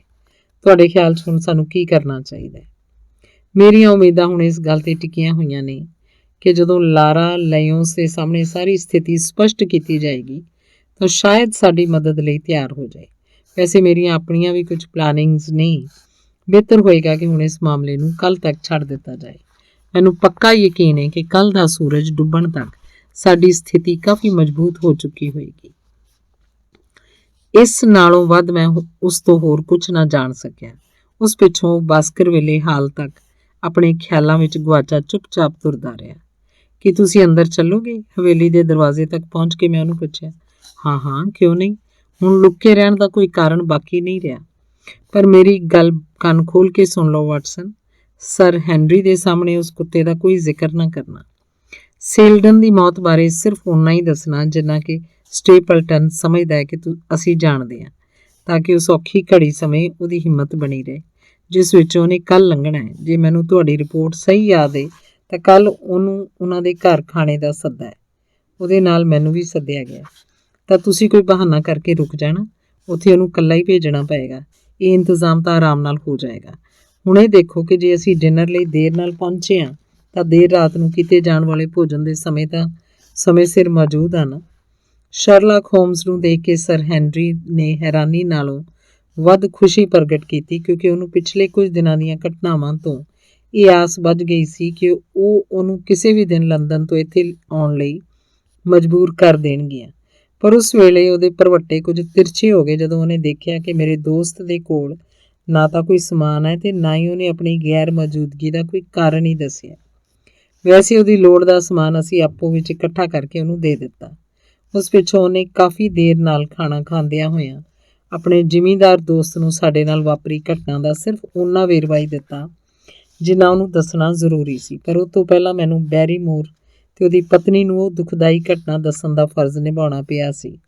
ਬੈਰੀਮੋਰ ਨੂੰ ਤਾਂ ਸੁਣ ਕੇ ਸ਼ਾਇਦ ਬੜੀ ਤਸੱਲੀ ਮਹਿਸੂਸ ਹੋਈ ਸੀ, ਪਰ ਉਹਦੀ ਪਤਨੀ ਧਾਹਾਂ ਮਾਰ ਕੇ ਰੋਣ ਲੱਗ ਪਈ ਸੀ। ਸਾਰੀ ਦੁਨੀਆ ਲਈ ਭਾਵੇਂ ਉਹ ਹਿੰਸਕ ਨਰ ਪਸ਼ੂ ਸੀ ਤੇ ਸ਼ੈਤਾਨ ਅਪਰਾਧੀ ਸੀ, ਪਰ ਉਹਦੇ ਲਈ ਤਾਂ ਉਹ ਨਿੱਕਾ ਜਿਹਾ ਜ਼ਿੱਦੀ ਬੱਚਾ ਹੀ ਸੀ ਜਿਹਨੂੰ ਉਹਨੇ ਆਪਣੀ ਗੋਦੀ 'ਚ ਖਿਡਾਇਆ ਸੀ, ਉਂਗਲ ਫੜ ਕੇ ਤੁਰਨਾ ਸਿਖਾਇਆ ਸੀ। ਸਵੇਰੇ ਵਾਟਸਨ ਦੇ ਇੱਥੋਂ ਜਾਣ ਪਿੱਛੋਂ ਅੱਜ ਮੈਂ ਸਾਰਾ ਦਿਨ ਘਰੇ ਹੀ ਪਿਆ ਰਿਹਾ। ਸਾਡੇ ਜ਼ਿਮੀਂਦਾਰ ਦੋਸਤ ਨੇ ਕਿਹਾ, ਮੈਂ ਸਮਝਦਾ ਕਿ ਤੁਹਾਨੂੰ ਮੈਨੂੰ ਵਧਾਈ ਦੇਣੀ ਚਾਹੀਦੀ ਹੈ ਕਿ ਮੈਂ ਆਪਣੇ ਵਾਅਦੇ 'ਤੇ ਕਾਇਮ ਰਿਹਾ। ਜੇ ਮੈਂ ਇਕੱਲਾ ਬਾਹਰ ਜਾਣ ਦਾ ਵਾਅਦਾ ਨਾ ਕੀਤਾ ਹੁੰਦਾ ਤਾਂ ਮੇਰੀ ਅੱਜ ਦੀ ਸ਼ਾਮ ਬਹੁਤ ਹੀ ਮਜ਼ੇਦਾਰ ਹੁੰਦੀ, ਕਿਉਂਕਿ ਸਟੇਪਲਟਨ ਨੇ ਮੈਨੂੰ ਸੁਨੇਹਾ ਭੇਜ ਕੇ ਆਪਣੇ ਘਰ ਆਉਣ ਦਾ ਨਿਯੋਤਾ ਦਿੱਤਾ ਸੀ। ਮੈਨੂੰ ਇਸ ਗੱਲ ਦਾ ਪੱਕਾ ਯਕੀਨ ਹੈ ਕਿ ਤੁਸੀਂ ਉਸ ਤੋਂ ਵੱਧ ਮਜ਼ੇਦਾਰ ਸ਼ਾਮ ਬਿਤਾਈ ਹੋਏਗੀ। ਹੋਮਸ ਨੇ ਰਤਾ ਖਰਵੀ ਆਵਾਜ਼ 'ਚ ਕਿਹਾ, ਪਰ ਤੁਸੀਂ ਸ਼ਾਇਦ ਇਹ ਪਸੰਦ ਨਾ ਕੀਤਾ ਹੁੰਦਾ ਕਿ ਤੁਹਾਡੇ ਉੱਪਰੋਂ ਡਿੱਗ ਕੇ ਆਪਣਾ ਸਿਰ ਤੁੜਵਾ ਲੈਣ ਕਰਕੇ ਅਸੀਂ ਇਸ ਵੇਲੇ ਤੁਹਾਡੀ ਲਾਸ਼ 'ਤੇ ਅੱਥਰੂ ਵਹਾ ਰਹੇ ਹੁੰਦੇ। ਸਰ ਹੈਨਰੀ ਨੇ ਹੈਰਾਨੀ ਨਾਲ ਅੱਖਾਂ ਅੱਡ ਕੇ ਕਿਹਾ, ਇਹ ਕੀ ਕਹਿ ਰਹੇ ਹੋ ਤੁਸੀਂ? ਉਸ ਲਫੰਗੇ ਨੇ ਤੁਹਾਡੇ ਕੱਪੜੇ ਪਾਏ ਹੋਏ ਸੀ। ਮੈਂ ਸਮਝਦਾ ਕਿ ਤੁਹਾਡਾ ਉਹ ਨੌਕਰ ਜਿਹਨੇ ਉਹਨੂੰ ਉਹ ਕੱਪੜੇ ਦਿੱਤੇ ਸੀ ਪੁਲਿਸ ਦੇ ਚੱਕਰ 'ਚ ਫਸ ਕੇ ਪਰੇਸ਼ਾਨ ਹੋ ਸਕਦਾ ਹੈ। ਇਹ ਸੰਭਵ ਨਹੀਂ। ਉਹਨਾਂ ਕੱਪੜਿਆਂ 'ਤੇ ਕੋਈ ਵੀ ਅਜਿਹੀ ਨਿਸ਼ਾਨੀ ਨਹੀਂ ਸੀ ਲੱਗੀ ਕਿ ਉਹਨਾਂ ਨੂੰ ਉਸ ਹਵੇਲੀ ਨਾਲ ਜੋੜਿਆ ਜਾ ਸਕੇ। ਇਸੇ ਨੂੰ ਉਹਦੀ ਖੁਸ਼ਕਿਸਮਤੀ ਸਮਝੋ। ਉਹਦੀ ਨਹੀਂ ਬਲਕਿ ਆਪਣੀ ਵੀ ਖੁਸ਼ਕਿਸਮਤੀ ਸਮਝੋ, ਕਿਉਂਕਿ ਇਸ ਮਾਮਲੇ 'ਚ ਇਸ ਹਵੇਲੀ 'ਚ ਰਹਿਣ ਵਾਲੇ ਸਾਰੇ ਲੋਕ ਕਾਨੂੰਨ ਦੀ ਗਲਤ ਦਿਸ਼ਾ 'ਚ ਖੜੇ ਹੋਏ ਨੇ। ਇੱਕ ਨਿਸ਼ਚਾਵਾਨ ਜਸੂਸ ਹੋਣ ਦੇ ਨਾਤੇ ਮੇਰਾ ਪਹਿਲਾ ਫਰਜ਼ ਇਹੀ ਬਣਦਾ ਹੈ ਕਿ ਇਸ ਹਵੇਲੀ ਦੇ ਵਾਸੀਆਂ ਨੂੰ ਫੌਰਨ ਗ੍ਰਿਫਤਾਰ ਕਰ ਲਵਾਂ। ਦੋਸ਼ ਲਾਉਣ ਲਈ ਵਾਟਸਨ ਦੀ ਰਿਪੋਰਟ ਹੀ ਦਸਤਾਵੇਜ਼ ਦੇ ਰੂਪ 'ਚ ਕਾਫੀ ਹੈ। ਪਰ ਅਸਲੀ ਮਾਮਲੇ ਦਾ ਕੀ ਹੋਇਆ? ਜ਼ਿਮੀਂਦਾਰ ਨੇ ਪੁੱਛਿਆ। ਕਿ ਤੁਸੀਂ ਇਸ ਸਾਰੇ ਹੰਗਾਮੇ ਦੀ ਜੜ ਤੱਕ ਪਹੁੰਚ ਸਕੇ? ਮੈਂ ਨਹੀਂ ਸਮਝਦਾ ਕਿ ਜਦੋਂ ਤੋਂ ਮੈਂ ਤੇ ਵਾਟਸਨ ਇੱਥੇ ਆਏ ਹਾਂ ਉਦੋਂ ਦਾ ਸਾਡੀ ਜਾਣਕਾਰੀ 'ਚ ਕੋਈ ਖਾਸ ਵਾਧਾ ਹੋਇਆ। ਮੈਨੂੰ ਉਮੀਦ ਹੈ ਕਿ ਮੈਂ ਛੇਤੀ ਸਾਰੀ ਸਥਿਤੀ ਨੂੰ ਤੁਹਾਡੇ ਸਾਹਮਣੇ ਸਪਸ਼ਟ ਕਰ ਦੇਣ ਦੀ ਹਾਲਤ 'ਚ ਹੋ ਜਾਵਾਂਗਾ। ਇਹ ਵਾਕਈ ਇੱਕ ਬੜਾ ਮੁਸ਼ਕਲ ਤੇ ਉਲਝਿਆ ਹੋਇਆ ਮਾਮਲਾ ਹੈ। ਹਾਲੇ ਵੀ ਕੁਝ ਗੱਲਾਂ ਅਜਿਹੀਆਂ ਨੇ ਜਿਨ੍ਹਾਂ 'ਤੇ ਰੌਸ਼ਨੀ ਪੈਣੀ ਜ਼ਰੂਰੀ ਹੈ, ਪਰ ਛੇਤੀ ਸਾਰਾ ਮਾਮਲਾ ਸੁਲਝ ਜਾਏਗਾ। ਸਾਡੇ ਨਾਲ ਵੀ ਇਹ ਹਾਦਸਾ ਹੋਇਆ ਸੀ ਜਿਸ ਬਾਰੇ ਯਕੀਨਨ ਵਾਟਸਨ ਨੇ ਤੁਹਾਨੂੰ ਦੱਸਿਆ ਹੋਵੇਗਾ। ਅਸੀਂ ਜੰਗਲ 'ਚ ਇੱਕ ਕੁੱਤੇ ਦੀ ਆਵਾਜ਼ ਵੀ ਸੁਣੀ। ਇਸ ਆਧਾਰ 'ਤੇ ਮੈਂ ਸਹੁੰ ਖਾ ਕੇ ਗੱਲ ਕਹਿ ਸਕਦਾ ਕਿ ਸਭ ਸਿਰਫ ਅੰਧ ਵਿਸ਼ਵਾਸ ਨਹੀਂ। ਪੱਛਮ 'ਚ ਰਹਿਣ ਵੇਲੇ ਮੈਨੂੰ ਕੁੱਤਿਆਂ ਬਾਰੇ ਚੰਗੀ ਖਾਸੀ ਜਾਣਕਾਰੀ ਹੋ ਗਈ ਹੈ ਤੇ ਕਿਸੇ ਕੁੱਤੇ ਦੀ ਆਵਾਜ਼ ਨੂੰ ਸੁਣ ਕੇ ਮੈਂ ਉਹਨੂੰ ਪਛਾਣ ਸਕਦਾ। ਮੈਂ ਸਹੁੰ ਖਾ ਕੇ ਤੁਹਾਨੂੰ ਦੁਨੀਆ ਦਾ ਸਰਬ ਉੱਤਮ ਜਾਸੂਸ ਮੰਨਣ ਲਈ ਤਿਆਰ ਹਾਂ, ਬਸ਼ਰਤੇ ਕਿ ਤੁਸੀਂ ਇਸ ਰਹੱਸਮਈ ਕੁੱਤੇ ਨੂੰ ਧੌਣੋਂ ਫੜ ਕੇ ਸੰਗਲੀ ਪਾਉਣ 'ਚ ਕਾਮਯਾਬ ਹੋ ਜਾਓ। ਜੇ ਤੁਸੀਂ ਮੇਰੀ ਮਦਦ ਕਰੋ ਤਾਂ ਮੈਂ ਸਮਝਦਾ ਕਿ ਮੈਂ ਉਹਨੂੰ ਧੌਣੋਂ ਫੜ ਕੇ ਬੰਨ੍ਹਣ 'ਚ ਕਾਮਯਾਬ ਹੋ ਸਕਦਾ। ਤੁਸੀਂ ਜੋ ਕਹੋ ਮੈਂ ਕਰਨ ਲਈ ਤਿਆਰ ਹਾਂ। ਬਹੁਤ ਖੂਬ, ਪਰ ਜੋ ਕੁਝ ਵੀ ਮੈਂ ਕਹਾਂਗਾ ਤੁਹਾਨੂੰ ਉਸ ਉੱਤੇ ਅੱਖਾਂ ਮੀਟ ਕੇ ਅਮਲ ਕਰਨਾ ਪਏਗਾ, ਬਿਨਾਂ ਕੋਈ ਸਵਾਲ ਜਾਂ ਕਾਰਨ ਪੁੱਛਿਆ। ਮੈਨੂੰ ਮਨਜ਼ੂਰ ਹੈ। ਜੇ ਤੁਸੀਂ ਇੰਜ ਕੀਤਾ ਤਾਂ ਸਮਝ ਲਓ ਸਾਡੀ ਇਹ ਸਮੱਸਿਆ ਛੇਤੀ ਹੱਲ ਹੋ ਜਾਏਗੀ। ਮੈਨੂੰ ਕੋਈ ਸ਼ੱਕ ਨਹੀਂ, ਕਹਿੰਦਾ ਹੋਇਆ ਉਹ ਅਚਾਨਕ ਚੁੱਪ ਹੋ ਗਿਆ ਤੇ ਮੇਰੇ ਸਿਰ ਦੇ ਉੱਪਰੋਂ ਸੁੰਨ ਵਿੱਚ ਦੇਖਣ ਲੱਗਾ। ਲੈਂਪ ਦੀ ਰੋਸ਼ਨੀ ਸਿੱਧੀ ਉਹਦੇ ਚਿਹਰੇ ਤੇ ਪੈ ਰਹੀ ਸੀ ਤੇ ਉਸ ਵੇਲੇ ਉਹ ਇੰਜ ਦ੍ਰਿੜ ਤੇ ਸਥਿਰ ਨਜ਼ਰ ਆ ਰਿਹਾ ਸੀ ਜਿਵੇਂ ਕਿਸੇ ਬੁੱਤ ਕਲਾ ਦਾ ਕਲਾਤਮਕ ਨਮੂਨਾ ਹੋਏ, ਚੇਤਨ ਤੇ ਸੁਖਮਈ ਸੁਪਨਿਆਂ ਦੀ ਸਾਕਾਰ ਮੂਰਤ। ਕੀ ਹੋਇਆ? ਅਸੀਂ ਦੋਵਾਂ ਨੇ ਇੱਕੋ ਸਮੇਂ ਪੁੱਛਿਆ। ਜਿਵੇਂ ਉਹਨੇ ਨਜ਼ਰਾਂ ਹੇਠਾਂ ਕੀਤੀਆਂ, ਮੈਨੂੰ ਲੱਗਿਆ ਜਿਵੇਂ ਉਹ ਆਪਣੀਆਂ ਅੰਦਰਲੀਆਂ ਭਾਵਨਾਵਾਂ ਨੂੰ ਦਬਾਉਣ ਦੀ ਕੋਸ਼ਿਸ਼ ਕਰ ਰਿਹਾ ਸੀ। ਉਹਦੇ ਚਿਹਰੇ ਦੇ ਹਾਵ ਭਾਵ ਦਾ ਅਜੇ ਵੀ ਸਥਿਰ ਸਨ, ਪਰ ਅੱਖਾਂ ਵਿੱਚ ਕਿਸੇ ਵੱਡੀ ਖੁਸ਼ੀ ਦੀ ਚਮਕ ਸੀ। ਚਿੱਤਰ ਕਲਾ ਨਾਲ ਲਗਾਅ ਹੋਣ ਦੇ ਨਾਤੇ ਗੱਲਬਾਤ ਵਿੱਚ ਜੋ ਇਹ ਵਿਘਨ ਪਿਆ, ਉਸ ਲਈ ਮੈਂ ਮਾਫੀ ਚਾਹੁੰਦਾ। ਉਹਨੇ ਸਾਹਮਣੀ ਕੰਧ ਉੱਤੇ ਲੱਗੇ ਮਨੁੱਖੀ ਚਿੱਤਰਾਂ ਵੱਲ ਇਸ਼ਾਰਾ ਕਰਦਿਆਂ ਕਿਹਾ, ਵਾਟਸਨ, ਇਸ ਗੱਲ ਦੀ ਚਰਚਾ ਕਦੀ ਨਾ ਕਰਨਾ ਕਿ ਮੇਰੀ ਚਿੱਤਰ ਕਲਾ 'ਚ ਵੀ ਰੁਚੀ ਹੈ। ਇਹਦਾ ਮੁੱਖ ਕਾਰਨ ਇਹ ਹੈ ਕਿ ਇਸ ਮਾਮਲੇ 'ਚ ਸਾਡੇ ਵਿਚਾਰ ਇੱਕ ਦੂਜੇ ਦੇ ਵਿਰੋਧੀ ਨੇ, ਪਰ ਇਸ 'ਚ ਕੋਈ ਸ਼ੱਕ ਨਹੀਂ ਕਿ ਮਨੁੱਖੀ ਚਿੱਤਰ ਵਾਕਈ ਬਹੁਤ ਸ਼ਾਨਦਾਰ ਬਣਾਏ ਗਏ ਨੇ। ਇਹ ਸੁਣ ਕੇ ਮੈਨੂੰ ਵਾਕਈ ਬੜੀ ਖੁਸ਼ੀ ਹੋਈ ਹੈ, ਸਰ ਹੈਨਰੀ ਨੇ ਮੇਰੇ ਮਿੱਤਰ ਨੂੰ ਜ਼ਰਾ ਹੈਰਾਨੀ ਨਾਲ ਦੇਖਦਿਆਂ ਹੋਇਆਂ ਕਿਹਾ। ਮੈਂ ਇਸ ਗੱਲ ਦਾ ਕੋਈ ਦਿਖਾਵਾ ਨਹੀਂ ਕਰਾਂਗਾ ਕਿ ਮੈਨੂੰ ਇਹਨਾਂ ਗੱਲਾਂ ਦੀ ਕੋਈ ਜਾਣਕਾਰੀ ਨਹੀਂ। ਪੇਂਡੂ ਆਦਮੀ ਆ, ਇਸ ਲਈ ਮੈਨੂੰ ਤਾਂ ਘੋੜਿਆਂ ਦੇ ਪਾਲਤੂ ਜਾਨਵਰਾਂ ਬਾਰੇ ਵਧੇਰੇ ਜਾਣਕਾਰੀ ਹੈ, ਪਰ ਇਹ ਕਮਾਲ ਦੀ ਗੱਲ ਹੈ ਕਿ ਤੁਸੀਂ ਇੰਨਾ ਵਿਅਸਤ ਰਹਿਣ ਦੇ ਬਾਵਜੂਦ ਇਹਨਾਂ ਗੱਲਾਂ ਲਈ ਵਕਤ ਕੱਢ ਲੈਂਦੇ ਹੋ। ਮੈਂ ਹਰੇਕ ਬਿਹਤਰ ਕਲਾ ਕਿਰਤ ਨੂੰ ਪਛਾਣ ਲੈਣਾ ਜਿਸ ਤੇ ਕਿ ਮੇਰੀ ਨਜ਼ਰ ਪੈਂਦੀ ਹੈ, ਜਿਵੇਂ ਕਿ ਇਸ ਵੇਲੇ ਮੇਰੀ ਨਜ਼ਰ ਦੇ ਸਾਹਮਣੇ ਪ੍ਰਸਿੱਧ ਚਿੱਤਰਕਾਰ ਨੈਲਰ ਦਾ ਬਣਿਆ ਹੋਇਆ ਪੋਰਟਰੇਟ ਹੈ ਤੇ ਉਹ ਚਿੱਤਰ ਜਿਸ 'ਚ ਇੱਕ ਸਥੂਲ ਕਾਏ ਆਦਮੀ ਵਿਗ ਲਾਈ ਖੜਾ ਹੈ, ਲਾਜ਼ਮੀ ਤੌਰ ਤੇ ਪ੍ਰਸਿੱਧ ਚਿੱਤਰਕਾਰ ਰੇਨਾਲਡਸ ਦੀ ਕਲਮ ਦਾ ਕਮਾਲ ਹੋਣਾ ਚਾਹੀਦਾ। ਮੈਂ ਸਮਝਦਾ ਕਿ ਸਾਰੇ ਦੇ ਸਾਰੇ ਤੁਹਾਡੇ ਪਰਿਵਾਰ ਦੇ ਜੀਆਂ ਦੇ ਚਿੱਤਰ ਹੋਣਗੇ। ਹਾਂਜੀ, ਸਾਰੇ ਦੇ ਸਾਰੇ। ਕੀ ਤੁਸੀਂ ਇਹਨਾਂ ਦੇ ਨਾਮ ਦੱਸ ਸਕਦੇ ਹੋ? ਬੈਰੀਮੋਰ ਨੇ ਮੈਨੂੰ ਮੇਰੇ ਇਹਨਾਂ ਵਡੇਰਿਆਂ ਬਾਰੇ ਚੰਗੀ ਤਰ੍ਹਾਂ ਸਮਝਾ ਦਿੱਤਾ ਸੀ ਤੇ ਮੈਂ ਸਮਝਦਾ ਕਿ ਮੈਂ ਪਾਠ ਠੀਕ ਤਰ੍ਹਾਂ ਯਾਦ ਕਰ ਲਿਆ ਹੈ। ਉਹ ਸੱਜਣ ਕੌਣ ਨੇ ਜਿਹਨਾਂ ਕੋਲ ਟੈਲੀਸਕੋਪ ਹੈ? ਇਹ ਰੀਅਰ ਐਡਮਿਰਲ ਬਾਸਕਰਵਿਲੇ ਨੇ, ਜਿਹੜੇ ਬ੍ਰਿਟਿਸ਼ ਐਡਮਿਰਲ ਜਾਰਜ ਰੋਡਨੀ ਦੇ ਅਧੀਨ ਵੈਸਟ ਇੰਡੀਜ਼ 'ਚ ਤਾਇਨਾਤ ਸਨ ਤੇ ਜਿਨ੍ਹਾਂ ਨੇ ਨੀਲਾ ਕੋਟ ਪਾਇਆ ਹੋਇਆ। ਉਹ ਸਰ ਵਿਲੀਅਮ ਬਾਸਕਰਵਿਲੇ ਨੇ, ਜਿਹੜੇ ਪ੍ਰਧਾਨ ਮੰਤਰੀ ਵਿਲੀਅਮ ਪਿਟ ਦੇ ਜ਼ਮਾਨੇ 'ਚ ਹਾਊਸ ਆਫ ਕਾਮਰਸ ਦੀ ਸਭਾ ਦੇ ਪ੍ਰਧਾਨ ਸਨ। ਤੇ ਉਹ ਜੋ ਘੋੜਸਵਾਰ ਬਿਲਕੁਲ ਮੇਰੇ ਸਾਹਮਣੇ ਨੇ, ਉਹ ਕੌਣ ਨੇ? ਹਾਂ, ਇਸ ਬਾਰੇ ਤੁਹਾਨੂੰ ਜ਼ਰੂਰ ਜਾਣਨਾ ਚਾਹੀਦਾ ਕਿਉਂਕਿ ਇਹੀ ਤਾਂ ਸਾਰੀ ਮੁਸੀਬਤ ਦੀ ਜੜ ਹੈ। ਇਹੀ ਤਾਂ ਉਹ ਦੁਸ਼ਟ ਹਾਊਗੋ ਜਿਸ ਕਰਕੇ ਪਿਸ਼ਾਚ ਕੁੱਤੇ ਵਾਲੀ ਕਹਾਣੀ ਸ਼ੁਰੂ ਹੋਈ। ਇਹਨੂੰ ਅਸੀਂ ਭੁੱਲਣਾ ਵੀ ਚਾਹੀਏ ਤਾਂ ਵੀ ਨਹੀਂ ਭੁੱਲ ਸਕਦੇ। ਮੈਂ ਉਸ ਪੋਰਟਰੇਟ ਨੂੰ ਹੈਰਾਨੀ ਭਰੀ ਉਤਸੁਕਤਾ ਨਾਲ ਇੱਕ ਟੱਕ ਵੇਖਦਾ ਰਿਹਾ। ਕੈਸਾ ਅਜੀਬ ਇਤਫਾਕ ਹੈ, ਹੋਮਸ ਬੋਲਿਆ। ਚਿਹਰੇ ਤੋਂ ਤਾਂ ਉਹ ਕਾਫੀ ਸੰਗਾਲੂ ਤੇ ਸ਼ਰਮੀਲੇ ਸੁਭਾਅ ਦਾ ਦਿਖਾਈ ਦਿੰਦਾ ਹੈ, ਪਰ ਅੱਖਾਂ 'ਚ ਸ਼ੈਤਾਨੀ ਤੈਰ ਰਹੀ ਹੈ। ਮੈਂ ਤੇ ਆਪਣੇ ਦਿਮਾਗ ਇਹਦੀ ਇੱਕ ਹੱਟੇ ਕੱਟੇ ਗੁੰਡੇ ਵਰਗੀ ਸ਼ਕਲ ਬਣਾਈ ਹੋਈ ਸੀ। ਤਸਵੀਰ ਦੇ ਪਿੱਛੇ ਇਹਦਾ ਨਾਂ ਤੇ 1647 ਦਾ ਸੰਨ ਲਿਖਿਆ ਹੋਇਆ। ਹੋਮਸ ਨੇ ਉਸ ਪਿੱਛੋਂ ਬਹੁਤ ਕੁਝ ਨਹੀਂ ਕਿਹਾ। ਖਾਣੇ ਦੌਰਾਨ ਉਹ ਕੀਲਿਆ ਜਿਹਾ ਉਸ ਤਸਵੀਰ ਨੂੰ ਦੇਖਦਾ ਰਿਹਾ। ਬਾਅਦ 'ਚ ਜਦੋਂ ਸਰ ਹੈਨਰੀ ਆਪਣੇ ਕਮਰੇ 'ਚ ਚਲਾ ਗਿਆ ਤਾਂ ਉਹ ਇੱਕ ਮੋਮਬੱਤੀ ਲੈ ਕੇ ਮੇਰੇ ਨਾਲ ਫਿਰ ਉਸ ਤਸਵੀਰ ਦੇ ਕੋਲ ਪਹੁੰਚਿਆ ਤੇ ਉਹਦੀ ਰੋਸ਼ਨੀ ਉਸ ਉੱਤੇ ਪਾਉਂਦਾ ਬੋਲਿਆ, ਕੀ ਤੁਹਾਨੂੰ ਇਸ 'ਚ ਕੋਈ ਖਾਸ ਗੱਲ ਨਜ਼ਰ ਆ ਰਹੀ ਹੈ? ਮੈਂ ਹੋਰ ਵਧੇਰੇ ਗੌਰ ਨਾਲ ਉਸ ਤਸਵੀਰ ਨੂੰ ਦੇਖਿਆ। ਖੰਭਾਂ ਵਾਲੀ ਹੈਟ ਤੇ ਗਲ 'ਚ ਸਫੈਦ ਝਾਲਰ ਵਿਚਕਾਰ ਉਹ ਚਿਹਰਾ ਕੋਈ ਖਾਸ ਹਿੰਸਕ ਨਹੀਂ ਨਜ਼ਰ ਆ ਰਿਹਾ ਸੀ, ਪਰ ਉਹਦੇ ਪਤਲੇ ਬੁੱਲਾਂ ਵਾਲੇ ਮੂੰਹ ਤੇ ਇੱਕ ਵਿਚਿੱਤਰ ਜਿਹੀ ਕਠੋਰਤਾ ਤੇ ਨਿਰਦਈਪੁਣੇ ਦਾ ਅਹਿਸਾਸ ਹੁੰਦਾ ਸੀ। ਅੱਖਾਂ ਵਿੱਚ ਵੀ ਇੱਕ ਅਜੀਬ ਜਿਹੇ ਵਹਿਸ਼ੀਪਣੇ ਦੀ ਝਲਕ ਦਿਖਾਈ ਦੇ ਰਹੀ ਸੀ। ਕੀ ਇਹ ਚਿਹਰਾ ਕਿਸੇ ਅਜਿਹੇ ਆਦਮੀ ਨਾਲ ਨਹੀਂ ਮਿਲਦਾ ਜਿਹਨੂੰ ਤੁਸੀਂ ਜਾਣਦੇ ਹੋ? ਉਹਨੇ ਪੁੱਛਿਆ। ਜਬਾੜਾ ਥੋੜਾ ਬਹੁਤ ਸਰ ਹੈਨਰੀ ਨਾਲ ਮਿਲਦਾ ਹੈ, ਸ਼ਾਇਦ ਥੋੜੀ ਝਲਕ ਜੀ। ਜ਼ਰਾ ਇੱਕ ਛਿਨ ਰੁਕੋ। ਇੱਕ ਕੁਰਸੀ ਖਿਸਕਾ ਕੇ ਉਸ ਉੱਤੇ ਖੜਾ ਹੋ ਗਿਆ। ਫਿਰ ਮੋਮਬੱਤੀ ਨੂੰ ਖੱਬੇ ਹੱਥ 'ਚ ਫੜਦੇ ਹੋਏ ਉਹਨੇ ਆਪਣੇ ਸੱਜੇ ਹੱਥ ਨੂੰ ਕੁਝ ਇਸ ਤਰ੍ਹਾਂ ਮੋੜ ਕੇ ਤਸਵੀਰ ਉੱਪਰ ਰੱਖਿਆ ਕਿ ਉਹਦੇ ਹੈਟ ਦੇ ਨਾਲ ਗਲੇ ਦੀ ਝਾਲਰ ਦਾ ਇੱਕ ਹਿੱਸਾ ਉਹਦੇ ਹੇਠ ਲੁਕ ਗਿਆ। ਰੌਸ਼ਨੀ 'ਚ ਹੁਣ ਸਿਰਫ ਚਿਹਰਾ ਹੀ ਨਜ਼ਰ ਆ ਰਿਹਾ ਸੀ। ਹੇ ਭਗਵਾਨ, ਮੇਰੇ ਮੂੰਹ ਅਚਾਨਕ ਨਿਕਲਿਆ ਕਿਉਂਕਿ ਤਸਵੀਰ ਵਿੱਚ ਹੁਣ ਸਟੇਪਲਟਨ ਦਾ ਚਿਹਰਾ ਝਾਕ ਰਿਹਾ ਸੀ। ਵਾਹ, ਹੁਣ ਤੁਸੀਂ ਪਛਾਣ ਲਿਆ। ਮੇਰੀਆਂ ਅੱਖਾਂ ਚਿਹਰੇ ਪਛਾਣਨ 'ਚ ਮਾਹਰ ਨੇ। ਇਹ ਆਦਮੀ ਦੇ ਪਹਿਰਾਵੇ ਤੇ ਹੋਰ ਟਿਪ ਟੌਪ 'ਚ ਨਹੀਂ ਉਲਝਦੀਆਂ। ਇੱਕ ਚੰਗੇ ਜਾਸੂਸ ਲਈ ਇਹ ਜ਼ਰੂਰੀ ਹੈ ਕਿ ਉਹ ਭੇਸ ਬਦਲਿਆ ਹੋਣ ਦੇ ਬਾਵਜੂਦ ਵੀ ਅਸਲੀ ਚਿਹਰੇ ਨੂੰ ਪਛਾਣ ਲਏ। ਪਰ ਇਹ ਤਾਂ ਆਪਣੇ ਆਪ 'ਚ ਇੱਕ ਬੜੀ ਅਦਭੁਤ ਗੱਲ ਹੈ। ਇਹ ਤਾਂ ਉਹਦਾ ਪੋਰਟਰੇਟ ਵੀ ਹੋ ਸਕਦਾ ਹੈ। ਹਾਂ, ਇਹ ਇੱਕ ਦਿਲਚਸਪ ਸਮਾਨਤਾ ਹੈ ਜਿਹੜੀ ਨਾ ਸਿਰਫ ਸਰੀਰਕ ਬਲਕਿ ਆਤਮਕ ਵੀ ਦਿਖਾਈ ਦਿੰਦੀ ਹੈ। ਪਰਿਵਾਰਕ ਚਿੱਤਰਾਂ ਦਾ ਅਧਿਐਨ ਕਿਸੇ ਵੀ ਆਦਮੀ ਨੂੰ ਪੁਨਰ ਜਨਮ ਦੇ ਸਿਧਾਂਤ 'ਚ ਵਿਸ਼ਵਾਸ ਕਰਨ ਵਾਲਾ ਬਣਾ ਸਕਦਾ ਹੈ। ਸਾਫ਼ ਜ਼ਾਹਰ ਹੈ ਕਿ ਉਹ ਆਦਮੀ ਇੱਕ ਬਾਸਕਰਵਿਲੇ ਦਾ ਹੀ ਹੈ। ਇਹਦਾ ਮਤਲਬ ਹੈ ਉਹ ਜੋ ਕੁਝ ਵੀ ਕਰ ਰਿਹਾ ਵਿਰਾਸਤ ਦੇ ਕਬਜ਼ੇ ਦੀ ਸਾਜ਼ਿਸ਼ ਦੇ ਤਹਿਤ ਕਰ ਰਿਹਾ। ਬਿਲਕੁਲ ਉਸੇ ਲਈ ਕਰ ਰਿਹਾ। ਸੰਯੋਗ ਨਾਲ ਸਾਨੂੰ ਇਸ ਤਸਵੀਰ ਦੇ ਰਾਹੀਂ ਇਹ ਸਾਰੀ ਘਟਨਾ ਚੱਕਰ ਦੀ ਇੱਕ ਗਵਾਚੀ ਹੋਈ ਪਰ ਬੜੀ ਮਹੱਤਵਪੂਰਨ ਕੜੀ ਹੱਥ ਲੱਗ ਗਈ ਹੈ। ਹੁਣ ਅਸੀਂ ਇਹਨੂੰ ਘੇਰ ਲਿਆ ਏ ਵਾਲਟਰ, ਤੇ ਉਹ ਬਚ ਕੇ ਨਹੀਂ ਜਾ ਸਕਦਾ।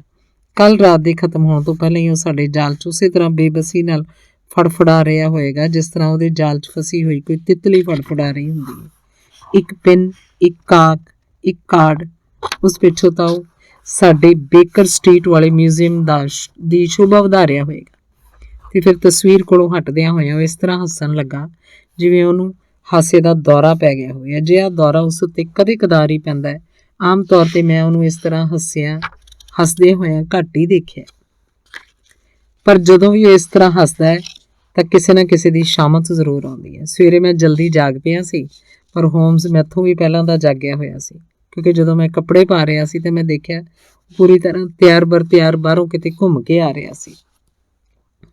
ਅੱਜ ਸਾਡੇ ਕੋਲ ਕੰਮ ਕਰਨ ਲਈ ਪੂਰਾ ਇੱਕ ਦਿਨ ਹੈ, ਉਹਨੇ ਆਉਂਦਿਆਂ ਹੀ ਕਿਹਾ ਤੇ ਚੁਸਤ ਦਰੁਸਤ ਆਦਮੀ ਵਾਂਗ ਆਪਣੇ ਹੱਥ ਬੜੀ ਬੇਤਾਬੀ ਨਾਲ ਰਗੜੇ। ਮੈਂ ਆਪਣਾ ਜਾਲ ਚੰਗੀ ਤਰ੍ਹਾਂ ਵਿਛਾ ਆਇਆ, ਹੁਣ ਬਸ ਸ਼ਿਕਾਰ ਨੂੰ ਘੇਰ ਕੇ ਫਸਾਉਣਾ ਹੈ। ਦਿਨ ਡੁੱਬਣ ਤੋਂ ਪਹਿਲਾਂ ਹੀ ਸਾਨੂੰ ਇਹ ਪਤਾ ਲੱਗ ਜਾਏਗਾ ਕਿ ਅਸੀਂ ਆਪਣੇ ਖਤਰਨਾਕ ਤੇ ਚਲਾਕ ਸ਼ਿਕਾਰ ਨੂੰ ਫੜਨ 'ਚ ਕਾਮਯਾਬ ਰਹੇ ਜਾਂ ਉਹ ਜਾਲੇ 'ਚੋਂ ਨਿਕਲ ਗਿਆ। ਕਿ ਤੁਸੀਂ ਜੰਗਲ 'ਚ ਘੁੰਮ ਕੇ ਆ ਰਹੇ ਹੋ? ਮੈਂ ਗ੍ਰਿਮ ਪੇਨ ਤੇ ਪ੍ਰਿੰਸਟਾਊਨ ਤਾਰ ਭੇਜ ਕੇ ਸੇਲਡਨ ਦੀ ਮੌਤ ਦੀ ਖਬਰ ਪੁਲਿਸ ਨੂੰ ਦੇ ਦਿੱਤੀ ਹੈ। ਅਜਿਹਾ ਬੰਦੋਬਸਤ ਵੀ ਕਰ ਦਿੱਤਾ ਹੈ ਕਿ ਉਹ ਪੁੱਛਗਿੱਛ ਲਈ ਇੱਥੇ ਆ ਕੇ ਕਿਸੇ ਨੂੰ ਪਰੇਸ਼ਾਨ ਨਾ ਕਰੇ। ਉਹਦੇ ਨਾਲ ਹੀ ਮੈਂ ਆਪਣੀ ਵਫਾਦਾਰ ਕਾਰਟਰਾਈਟ ਨਾਲ ਵੀ ਸੰਪਰਕ ਕਰ ਲਿਆ, ਜਿਹੜਾ ਉਸ ਪਹਾੜੀ ਦੇ ਝੌਂਪੜੀ ਦੇ ਬਾਹਰ ਬੈਠਾ ਮੇਰੀ ਸੁਰੱਖਿਆ ਬਾਰੇ ਬੇਕਾਰ ਹੀ ਪਰੇਸ਼ਾਨ ਹੁੰਦਾ ਰਹਿੰਦਾ। ਉਹਨੂੰ ਤਸੱਲੀ ਦੇਣਾ ਮੇਰੇ ਲਈ ਬੜਾ ਜ਼ਰੂਰੀ ਹੈ, ਵਰਨਾ ਉਹ ਇਸ ਸੁਆਮੀ ਭਗਤ ਕੁੱਤੇ ਵਾਂਗ ਉੱਥੇ ਬੈਠਾ ਰਹਿੰਦਾ ਜਿਹਨੇ ਆਪਣੇ ਮਾਲਕ ਦੀ ਕਬਰ ਕੋਲ ਬੈਠੇ ਬੈਠੇ ਆਪਣੀ ਜਾਨ ਦੇ ਦਿੱਤੀ ਸੀ। ਹੁਣ ਤੁਹਾਡਾ ਅਗਲਾ ਕਦਮ ਕੀ ਹੋਏਗਾ? ਸਭ ਤੋਂ ਪਹਿਲਾਂ ਤਾਂ ਸਰ ਹੈਨਰੀ ਨਾਲ ਮੁਲਾਕਾਤ ਕਰਦੇ ਹਾਂ। ਲਓ, ਉਹ ਤਾਂ ਖੁਦ ਹੀ ਆ ਗਏ। ਗੁੱਡ ਮਾਰਨਿੰਗ ਹੋਮਸ, ਜ਼ਿਮੀਂਦਾਰ ਨੇ ਆਉਂਦਿਆਂ ਹੀ ਕਿਹਾ। ਤੁਸੀਂ ਤਾਂ ਅੱਜ ਉਸ ਸੈਨਾਪਤੀ ਵਾਂਗ ਦਿਖਾਈ ਦੇ ਰਹੇ ਹੋ ਜਿਹੜਾ ਆਪਣੇ ਮੁੱਖ ਸਹਾਇਕ ਦੇ ਨਾਲ ਯੁੱਧ ਯੋਜਨਾ ਬਣਾਉਣ 'ਚ ਰੁੱਝਿਆ ਹੋਇਆ। ਬਿਲਕੁਲ ਉਹੀ ਸਥਿਤੀ ਹੈ ਵਾਲਟਰ, ਹੁਕਮ ਮੰਗ ਰਹੇ ਨੇ। ਮੈਂ ਵੀ ਇਸ ਲਈ ਆਇਆ। ਬਹੁਤ ਖੂਬ। ਮੈਂ ਸਮਝਦਾ ਅੱਜ ਰਾਤ ਤੁਸੀਂ ਸਟੇਪਲਟਨ ਜੋੜੇ ਦੇ ਘਰ ਖਾਣੇ ਤੇ ਬੁਲਾਏ ਗਏ। ਮੈਨੂੰ ਉਮੀਦ ਹੈ ਕਿ ਤੁਸੀਂ ਲੋਕ ਵੀ ਨਾਲ ਚੱਲੋਗੇ। ਉਹ ਬੜੇ ਮਿਲਣਸਾਰ ਤੇ ਮਹਿਮਾਨ ਨਿਵਾਜ਼ ਲੋਕ ਨੇ। ਮੈਨੂੰ ਯਕੀਨ ਹੈ ਕਿ ਤੁਹਾਨੂੰ ਦੇਖ ਕੇ ਜ਼ਰੂਰ ਖੁਸ਼ ਹੋਣਗੇ। ਪਰ ਮੈਂ ਤੇ ਵਾਟਸਨ ਨੇ ਤਾਂ ਲੰਦਨ ਜਾਣਾ ਹੈ। ਲੰਦਨ ਜਾਣਾ ਹੈ? ਹਾਂ, ਮੈਂ ਸਮਝਦਾ ਕਿ ਵਰਤਮਾਨ ਪਰਿਸਥਿਤੀਆਂ 'ਚ ਅਸੀਂ ਉੱਥੇ ਵਧੇਰੇ ਲਾਭਵੰਦ ਸਾਬਤ ਹੋਵਾਂਗੇ। ਜ਼ਿਮੀਂਦਾਰ ਦਾ ਚਿਹਰਾ ਯਕਦਮ ਲੱਥ ਗਿਆ। ਮੈਂ ਤਾਂ ਸਮਝਦਾ ਸੀ ਤੁਸੀਂ ਮੈਨੂੰ ਇਸ ਮਾਮਲੇ ਤੋਂ ਨਿਜਾਤ ਦਵਾ ਕੇ ਜਾਓਗੇ। ਕਿਸੇ ਇਕੱਲੇ ਆਦਮੀ ਲਈ ਇਹ ਹਵੇਲੀ ਤੇ ਉਹਦੇ ਆਸੇ-ਪਾਸੇ ਦਾ ਜੰਗਲ ਦਾ ਮਾਹੌਲ ਰਹਿਣ ਵਾਸਤੇ ਕੋਈ ਬਹੁਤਾ ਖੁਸ਼ਗਵਾਰ ਜਗ੍ਹਾ ਨਹੀਂ। ਮੇਰੇ ਪਿਆਰੇ ਦੋਸਤ, ਤੁਹਾਨੂੰ ਮੇਰੇ ਤੇ ਸੱਚੇ ਦਿਲੋਂ ਭਰੋਸਾ ਕਰਨਾ ਚਾਹੀਦਾ ਹੈ। ਤੁਸੀਂ ਉਵੇਂ ਹੀ ਕਰੋ ਜਿਵੇਂ ਮੈਂ ਦੱਸ ਰਿਹਾ। ਤੁਸੀਂ ਉਹਨਾਂ ਲੋਕਾਂ ਨੂੰ ਕਹਿ ਸਕਦੇ ਹੋ ਕਿ ਤੁਹਾਡੇ ਨਾਲ ਇੱਥੇ ਆਉਣ 'ਚ ਸਾਨੂੰ ਵਾਕਈ ਬੇਹੱਦ ਖੁਸ਼ੀ ਹੁੰਦੀ, ਪਰ ਇੱਕ ਜ਼ਰੂਰੀ ਕੰਮ ਨਿਕਲ ਆਉਣ ਕਰਕੇ ਸਾਨੂੰ ਸ਼ਹਿਰ ਜਾਣਾ ਪੈ ਗਿਆ। ਉਮੀਦ ਹੈ ਕਿ ਅਸੀਂ ਜਲਦੀ ਡੇਵਨਸ਼ਾਇਰ ਵਾਪਸ ਪਰਤ ਆਵਾਂਗੇ। ਇਹ ਸੁਨੇਹਾ ਉਹਨਾਂ ਨੂੰ ਦੇ ਦੇਣਾ, ਤੁਹਾਨੂੰ ਚੇਤੇ ਰਹੇਗਾ ਨਾ? ਜੇ ਤੁਹਾਡੀ ਇਹੋ ਮਰਜ਼ੀ ਹੈ ਤਾਂ ਫਿਰ ਠੀਕ ਹੈ। ਯਕੀਨ ਮੰਨੋ, ਇਹਦੇ ਇਲਾਵਾ ਹੋਰ ਕੋਈ ਚਾਰਾ ਵੀ ਨਹੀਂ। ਤੁਸੀਂ ਇੱਥੋਂ ਕਦੋਂ ਜਾਣਾ ਚਾਹੁੰਦੇ ਹੋ? ਉਹਨੇ ਢਿੱਲੜ ਜਿਹੀ ਆਵਾਜ਼ 'ਚ ਪੁੱਛਿਆ। ਨਾਸ਼ਤਾ ਕਰਨ ਦੇ ਫੌਰਨ ਬਾਅਦ। ਇੱਥੋਂ ਪਹਿਲਾਂ ਅਸੀਂ ਕੂਮਟਰਾਸੀ ਜਾਵਾਂਗੇ, ਪਰ ਵਾਟਸਨ ਆਪਣਾ ਸਮਾਨ ਇੱਥੇ ਛੱਡ ਜਾਣਗੇ। ਇਸ ਗੱਲ ਦੀ ਜਾਮਨੀ ਦੇ ਤੌਰ ਤੇ ਕਿ ਲਾਜ਼ਮੀ ਤੌਰ ਤੇ ਵਾਪਸ ਆਏਗਾ। ਤੇ ਵਾਟਸਨ, ਤੁਸੀਂ ਸਟੇਪਲਟਨ ਨੂੰ ਲਿਖ ਕੇ ਇਹ ਸੁਨੇਹਾ ਭੇਜ ਦੇਣਾ ਕਿ ਤੁਹਾਨੂੰ ਉੱਥੇ ਨਾ ਪਹੁੰਚਣ ਦਾ ਬੇਹੱਦ ਅਫਸੋਸ ਹੈ। ਮੈਂ ਸੋਚ ਰਿਹਾ ਕਿ ਮੈਂ ਵੀ ਤੁਹਾਡੇ ਨਾਲ ਲੰਦਨ ਚੱਲਾਂ, ਜ਼ਿਮੀਂਦਾਰ ਨੇ ਕਿਹਾ। ਆਖਿਰ ਮੈਂ ਇਕੱਲਾ ਇੱਥੇ ਕਿਉਂ ਰਹਾਂ? ਕਿਉਂਕਿ ਇੱਥੇ ਤੁਸੀਂ ਆਪਣੇ ਮੋਰਚੇ ਤੇ ਤਾਇਨਾਤ ਰਹਿਣਾ ਹੈ। ਇਸ ਲਈ ਵੀ ਕਿ ਤੁਸੀਂ ਮੇਰੇ ਨਾਲ ਜ਼ਬਾਨ ਕੀਤੀ ਹੋਈ ਹੈ ਕਿ ਜਿਵੇਂ ਮੈਂ ਕਹਾਂਗਾ ਉਵੇਂ ਹੀ ਕਰੋਗੇ, ਤੇ ਮੈਂ ਤੁਹਾਨੂੰ ਇੰਜ ਕਰਨ ਲਈ ਕਹਿ ਰਿਹਾ। ਠੀਕ ਹੈ, ਗੱਲ ਹੈ ਤਾਂ ਮੈਂ ਜ਼ਰੂਰ ਰਹਾਂਗਾ। ਇੱਕ ਹਦਾਇਤ ਹੋ ਰਹੀ ਤੁਹਾਡੇ ਲਈ। ਮੈਂ ਚਾਹੁੰਦਾ ਕਿ ਤੁਸੀਂ ਆਪਣਾ ਘੋੜਾ ਗੱਡੀ 'ਚ ਮੇਰੀ ਪਿਟ ਹਾਊਸ ਤੱਕ ਜਾਓ ਤੇ ਫਿਰ ਉੱਥੋਂ ਗੱਡੀ ਨੂੰ ਵਾਪਸ ਭੇਜ ਦਿਓ, ਤਾਂ ਕਿ ਉਹਨਾਂ ਲੋਕਾਂ ਨੂੰ ਪਤਾ ਲੱਗ ਜਾਏ ਕਿ ਵਾਪਸੀ ਤੇ ਤੁਹਾਡਾ ਪੈਦਲ ਮੁੜਨ ਦਾ ਇਰਾਦਾ ਹੈ। ਯਾਨੀ ਮੈਨੂੰ ਜੰਗਲ 'ਚੋਂ ਪੈਦਲ ਵਾਪਸ ਆਉਣਾ ਪਏਗਾ। ਹਾਂ, ਪਰ ਤੁਸੀਂ ਤਾਂ ਖਾਸ ਤੌਰ ਤੇ ਮੈਨੂੰ ਇਹ ਚੇਤਾਵਨੀ ਦਿੱਤੀ ਹੈ ਕਿ ਮੈਂ ਇੰਜ ਹਰਗਿਜ਼ ਨਾ ਕਰਾਂ। ਇਸ ਵਾਰੀ ਤੁਸੀਂ ਬਿਨਾਂ ਝਿਜਕ ਇੰਜ ਕਰ ਸਕਦੇ ਹੋ। ਜੇ ਮੈਨੂੰ ਤੁਹਾਡੀ ਹਿੰਮਤ ਤੇ ਹੌਸਲੇ ਤੇ ਭਰੋਸਾ ਨਾ ਹੁੰਦਾ ਤਾਂ ਮੈਂ ਤੁਹਾਨੂੰ ਇੰਜ ਕਰਨ ਲਈ ਕਤਈ ਨਾ ਕਹਿੰਦਾ, ਪਰ ਇਸ ਵਾਰੀ ਇੰਜ ਕਰਨਾ ਬੜਾ ਜ਼ਰੂਰੀ ਹੈ ਤੁਹਾਡੇ ਲਈ। ਇਹ ਗੱਲ ਹੈ ਤਾਂ ਫਿਰ ਮੈਂ ਇੰਜ ਜ਼ਰੂਰ ਕਰਾਂਗਾ, ਪਰ ਇੱਕ ਗੱਲ ਦਾ ਖਿਆਲ ਰੱਖਣਾ ਕਿ ਆਪਣੀ ਜਾਨ ਦੀ ਰੱਖਿਆ ਖਾਤਰ ਤੁਸੀਂ ਜੰਗਲ ਦਾ ਕੋਈ ਹੋਰ ਰਸਤਾ ਨਾ ਫੜਨਾ, ਭਾਵੇਂ ਉਹ ਤੁਹਾਡੇ ਘਰ ਦਾ ਸਿੱਧਾ ਰਸਤਾ ਹੀ ਕਿਉਂ ਨਾ ਹੋਏ। ਜਿਵੇਂ ਤੁਸੀਂ ਕਹਿ ਰਹੇ ਹੋ ਮੈਂ ਬਿਲਕੁਲ ਉਵੇਂ ਹੀ ਕਰਾਂਗਾ। ਬਸ ਤਾਂ ਫਿਰ ਠੀਕ ਹੈ, ਹੋਮਸ ਨੇ ਮੇਰੇ ਵੱਲ ਦੇਖਦਿਆਂ ਹੋਇਆਂ ਕਿਹਾ। ਅਸੀਂ ਨਾਸ਼ਤਾ ਕਰਨ ਪਿੱਛੋਂ ਜਿੰਨੀ ਜਲਦੀ ਸੰਭਵ ਹੋਏਗਾ ਇੱਥੋਂ ਰਵਾਨਾ ਹੋ ਜਾਾਂਗੇ ਤਾਂ ਕਿ ਤੀਜੇ ਪਹਿਰ ਤੱਕ ਲੰਦਨ ਪਹੁੰਚ ਜਾਈਏ। ਹਾਲਾਂਕਿ ਹੋਮਸ ਨੇ ਪਿਛਲੀ ਰਾਤ ਹੀ ਸਟੇਪਲਟਨ ਦੇ ਸਾਹਮਣੇ ਲੰਦਨ ਵਾਪਸ ਜਾਣ ਦਾ ਜ਼ਿਕਰ ਕਰ ਦਿੱਤਾ ਸੀ ਤੇ ਮੈਨੂੰ ਇਹ ਗੱਲ ਚੰਗੀ ਤਰ੍ਹਾਂ ਯਾਦ ਸੀ, ਫਿਰ ਵੀ ਮੈਂ ਉਹਦੇ ਇਸ ਪ੍ਰੋਗਰਾਮ ਬਾਰੇ ਸੁਣ ਕੇ ਹੈਰਾਨ ਪਰੇਸ਼ਾਨ ਜਿਹਾ ਹੋ ਗਿਆ, ਕਿਉਂਕਿ ਇਹ ਗੱਲ ਮੇਰੇ ਦਿਮਾਗ 'ਚ ਕਤਈ ਨਹੀਂ ਸੀ ਆਈ ਕਿ ਉਹ ਮੈਨੂੰ ਵੀ ਆਪਣੇ ਨਾਲ ਲੰਦਨ ਵਾਪਸ ਲੈ ਜਾਏਗਾ। ਨਾ ਹੀ ਖੁਦ ਮੇਰੀ ਸਮਝ 'ਚ ਇਹ ਆ ਰਿਹਾ ਸੀ ਕਿ ਅਜਿਹੇ ਮੌਕੇ 'ਤੇ ਜਿਹਨੂੰ ਉਹ ਖੁਦ ਵੀ ਬੜਾ ਨਾਜ਼ੁਕ ਮੌਕਾ ਮੰਨ ਰਿਹਾ ਹੈ, ਸਾਡਾ ਦੋਵਾਂ ਦਾ ਗੈਰ ਹਾਜ਼ਰ ਰਹਿਣਾ ਕਿੰਨਾ ਕੁ ਠੀਕ ਹੈ, ਕਿਉਂਕਿ ਉਹਦੇ ਹੁਕਮ ਨੂੰ ਚੁੱਪਚਾਪ ਮੰਨਣ ਤੋਂ ਇਲਾਵਾ ਹੋਰ ਕੁਝ ਨਹੀਂ ਕੀਤਾ ਜਾ ਸਕਦਾ। ਇਸ ਲਈ ਅਸੀਂ ਆਪਣੇ ਉਦਾਸ ਮਿੱਤਰ ਤੋਂ ਵਿਦਾ ਲਈ ਤੇ ਲਗਭਗ 2 ਘੰਟੇ ਬਾਅਦ ਕੋਮਟਰਸੀ ਦੇ ਸਟੇਸ਼ਨ ਤੇ ਪਹੁੰਚ ਕੇ ਘੋੜਾ ਗੱਡੀ ਵਾਪਸ ਭੇਜ ਦਿੱਤੀ। ਇੱਕ ਅਲੜ ਉਮਰ ਦਾ ਮੁੰਡਾ ਸਟੇਸ਼ਨ ਉੱਤੇ ਸਾਨੂੰ ਉਡੀਕ ਰਿਹਾ ਸੀ। ਕੋਈ ਹੁਕਮ ਸਰ? ਤੁਸੀਂ ਇਸ ਗੱਡੀ 'ਚ ਸ਼ਹਿਰ ਜਾਓ ਕਾਰਟਰਾਈਟ। ਉੱਥੇ ਪਹੁੰਚਦੇ ਹੀ ਤੁਸੀਂ ਸਰ ਹੈਨਰੀ ਬਾਸਕਰਵਿਲੇ ਨੂੰ ਮੇਰੇ ਨਾਮ ਤੇ ਇੱਕ ਤਾਰ ਕਰਵਾ ਦੇਣਾ ਕਿ ਮੇਰੀ ਪਾਕਟ ਨੋਟਬੁੱਕ ਕਿਧਰੇ ਗੁੰਮ ਹੋ ਗਈ ਹੈ। ਜੇ ਉੱਥੇ ਮਿਲ ਜਾਏ ਤਾਂ ਰਜਿਸਟਰ ਪੋਸਟ ਰਾਹੀਂ ਉਹਨੂੰ ਬੇਕਰ ਸਟਰੀਟ ਦੇ ਪਤੇ ਤੇ ਭੇਜ ਦਿਓ। ਠੀਕ ਹੈ ਸਰ? ਤੇ ਹੁਣ ਜ਼ਰਾ ਸਟੇਸ਼ਨ ਦੇ ਦਫ਼ਤਰ ਤੋਂ ਪੁੱਛ ਕੇ ਆਓ ਕਿ ਮੇਰੇ ਲਈ ਕੋਈ ਸੁਨੇਹਾ ਤਾਂ ਨਹੀਂ ਆਇਆ। ਉਹ ਮੁੰਡਾ ਇੱਕ ਟੈਲੀਗ੍ਰਾਮ ਸਮੇਤ ਵਾਪਸ ਆਇਆ ਜਿਹੜੀ ਹੋਮਸ ਨੇ ਮੈਨੂੰ ਫੜਾ ਦਿੱਤੀ। ਲਿਖਿਆ ਸੀ, ਤਾਰ ਮਿਲ ਗਿਆ, ਬਿਨਾਂ ਦਸਤਖਤਾਂ ਵਾਲਾ ਵਾਰੰਟ ਲੈ ਕੇ ਆ ਰਿਹਾ, 5:40 ਤੇ ਪਹੁੰਚ ਜਾਵਾਂਗਾ। ਲੈਸਟਰੇਡ। ਇਹ ਮੇਰੇ ਅੱਜ ਸਵੇਰ ਦੇ ਦਿੱਤੇ ਤਾਰ ਦੇ ਜਵਾਬ 'ਚ ਆਇਆ। ਮੈਂ ਸਮਝਦਾ ਕਿ ਉਹ ਬਹੁਤ ਵਧੀਆ ਪੁਲਿਸ ਅਫਸਰ ਹੈ, ਸਾਨੂੰ ਉਹਦੇ ਸਹਿਯੋਗ ਦੀ ਲੋੜ ਹੈ। ਹੁਣ ਵਾਟਸਨ, ਮੈਂ ਸੋਚ ਰਿਹਾ ਸਾਨੂੰ ਤੁਹਾਡੀ ਉਸ ਲਾਰਾ ਲਿਓਸ ਨੂੰ ਮਿਲ ਕੇ ਆਪਣੇ ਸਮੇਂ ਦਾ ਸਦਉਪਯੋਗ ਕਰਨਾ ਚਾਹੀਦਾ ਹੈ। ਹੁਣ ਮੈਂ ਉਹਦੀ ਸਕੀਮ ਨੂੰ ਥੋੜ੍ਹਾ ਸਪਸ਼ਟ ਰੂਪ 'ਚ ਸਮਝਣ ਲੱਗਾ ਸੀ। ਉਹ ਜ਼ਿਮੀਂਦਾਰ ਦੇ ਰਾਹੀਂ ਸਟੇਪਲਟਨ ਨੂੰ ਇਹ ਯਕੀਨ ਕਰਵਾ ਦੇਣਾ ਚਾਹੁੰਦਾ ਸੀ ਕਿ ਅਸੀਂ ਸੱਚਮੁੱਚ ਉੱਥੋਂ ਚਲੇ ਗਏ ਹਾਂ, ਜਦ ਕਿ ਅਸੀਂ ਲੋੜ ਵੇਲੇ ਮੌਕੇ 'ਤੇ ਮੌਜੂਦ ਹੋਵਾਂਗੇ। ਲੰਦਨ ਤੋਂ ਭੇਜੇ ਜਾਣ ਵਾਲੇ ਟੈਲੀਗ੍ਰਾਮ ਦਾ ਜਦ ਸਰ ਹੈਨਰੀ ਸਟੇਪਲਟਨ ਨਾਲ ਜ਼ਿਕਰ ਕਰੇਗਾ ਤਾਂ ਉਹਦੇ ਦਿਮਾਗ ਦੀ ਰਹੀ ਸਹੀ ਸ਼ੰਕਾ ਵੀ ਦੂਰ ਹੋ ਜਾਏਗੀ। ਹੁਣ ਮੈਨੂੰ ਮਹਿਸੂਸ ਹੋਣ ਲੱਗਾ ਸੀ ਕਿ ਸਾਡੇ ਸ਼ਿਕਾਰ ਦੇ ਗਿਰਦ ਜਾਲ ਕੱਸਿਆ ਜਾ ਰਿਹਾ। ਮਿਸਿਸ ਲਾਰਾ ਲਿਓਨਸ ਆਪਣੇ ਠਿਕਾਣੇ ਤੇ ਮੌਜੂਦ ਸੀ ਤੇ ਸ਼ਰਲਾਕ ਹੋਮਸ ਨੇ ਜਿਸ ਸਹਿਜ ਨਾਲ ਤੇ ਬਿਨਾਂ ਕਿਸੇ ਝਿਜਕ ਦੇ ਆਪਣੀ ਗੱਲ ਸ਼ੁਰੂ ਕੀਤੀ, ਉਸ ਉੱਤੇ ਉਹ ਕਾਫੀ ਹੈਰਾਨ ਹੋਈ। ਮੈਂ ਉਹਨਾਂ ਪ੍ਰਸਥਿਤੀਆਂ ਦੀ ਛਾਣਬੀਨ ਕਰ ਰਿਹਾ ਜਿਹੜੀਆਂ ਸਵਰਗੀ ਚਾਰਲਸ ਬਾਸਕਰਵਿਲੇ ਦੀ ਮੌਤ ਨਾਲ ਸੰਬੰਧਿਤ ਨੇ। ਉਹਨੇ ਕਿਹਾ, ਇਹ ਨੇ ਮੇਰੇ ਦੋਸਤ ਡਾਕਟਰ ਵਾਟਸਨ। ਇਹਨਾਂ ਨੇ ਮੈਨੂੰ ਉਹ ਸਭ ਕੁਝ ਦੱਸ ਦਿੱਤਾ ਜੋ ਤੁਸੀਂ ਇਹਨਾਂ ਨੂੰ ਦੱਸਿਆ ਸੀ ਤੇ ਉਹ ਵੀ ਜੋ ਤੁਸੀਂ ਇਹਨਾਂ ਤੋਂ ਲੁਕਾਇਆ ਸੀ। ਮੈਂ ਕੀ ਲੁਕਾਇਆ ਸੀ? ਤੁਸੀਂ ਖੁਦ ਇਸ ਗੱਲ ਨੂੰ ਮੰਨਿਆ ਕਿ ਤੁਸੀਂ ਸਰ ਚਾਰਲਸ ਨਾਲ ਗੇਟ ਤੇ 10 ਵਜੇ ਦੀ ਮੁਲਾਕਾਤ ਤੈਅ ਕੀਤੀ ਸੀ। ਅਸੀਂ ਜਾਣਦੇ ਹਾਂ ਕਿ ਉਸੇ ਜਗ੍ਹਾ ਉਸੇ ਵੇਲੇ ਉਹਨਾਂ ਦੀ ਮੌਤ ਹੋਈ ਸੀ। ਤੁਸੀਂ ਇਹ ਨਹੀਂ ਦੱਸਿਆ ਕਿ ਇਹਨਾਂ ਦੋਵਾਂ ਦਾ ਆਪਸ 'ਚ ਕੀ ਸਬੰਧ ਹੈ। ਕੋਈ ਸਬੰਧ ਨਹੀਂ। ਇਸ ਹਾਲਤ 'ਚ ਤਾਂ ਇਹ ਮੰਨਣਾ ਪੈਂਦਾ ਹੈ ਕਿ ਸੰਯੋਗ ਅਸਲ 'ਚ ਬੜਾ ਵਿਚਿੱਤਰ ਹੈ।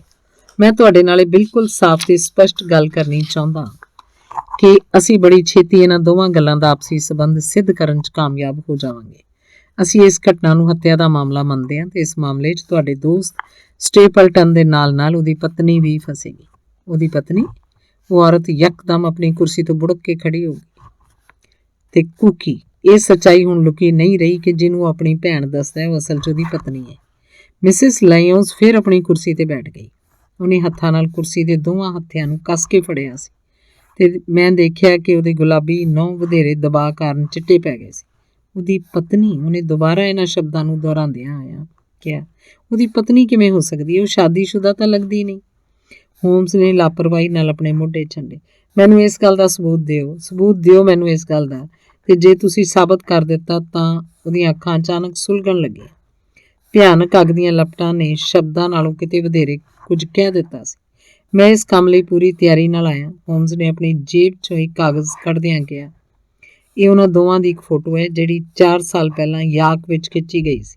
ਇਹਦੇ ਪਿੱਛੇ ਲਿਖਿਆ ਹੋਇਆ ਹੈ ਮਿਸਟਰ ਐਂਡ ਮਿਸਿਸ ਵੰਡੇਲਿਊਰ।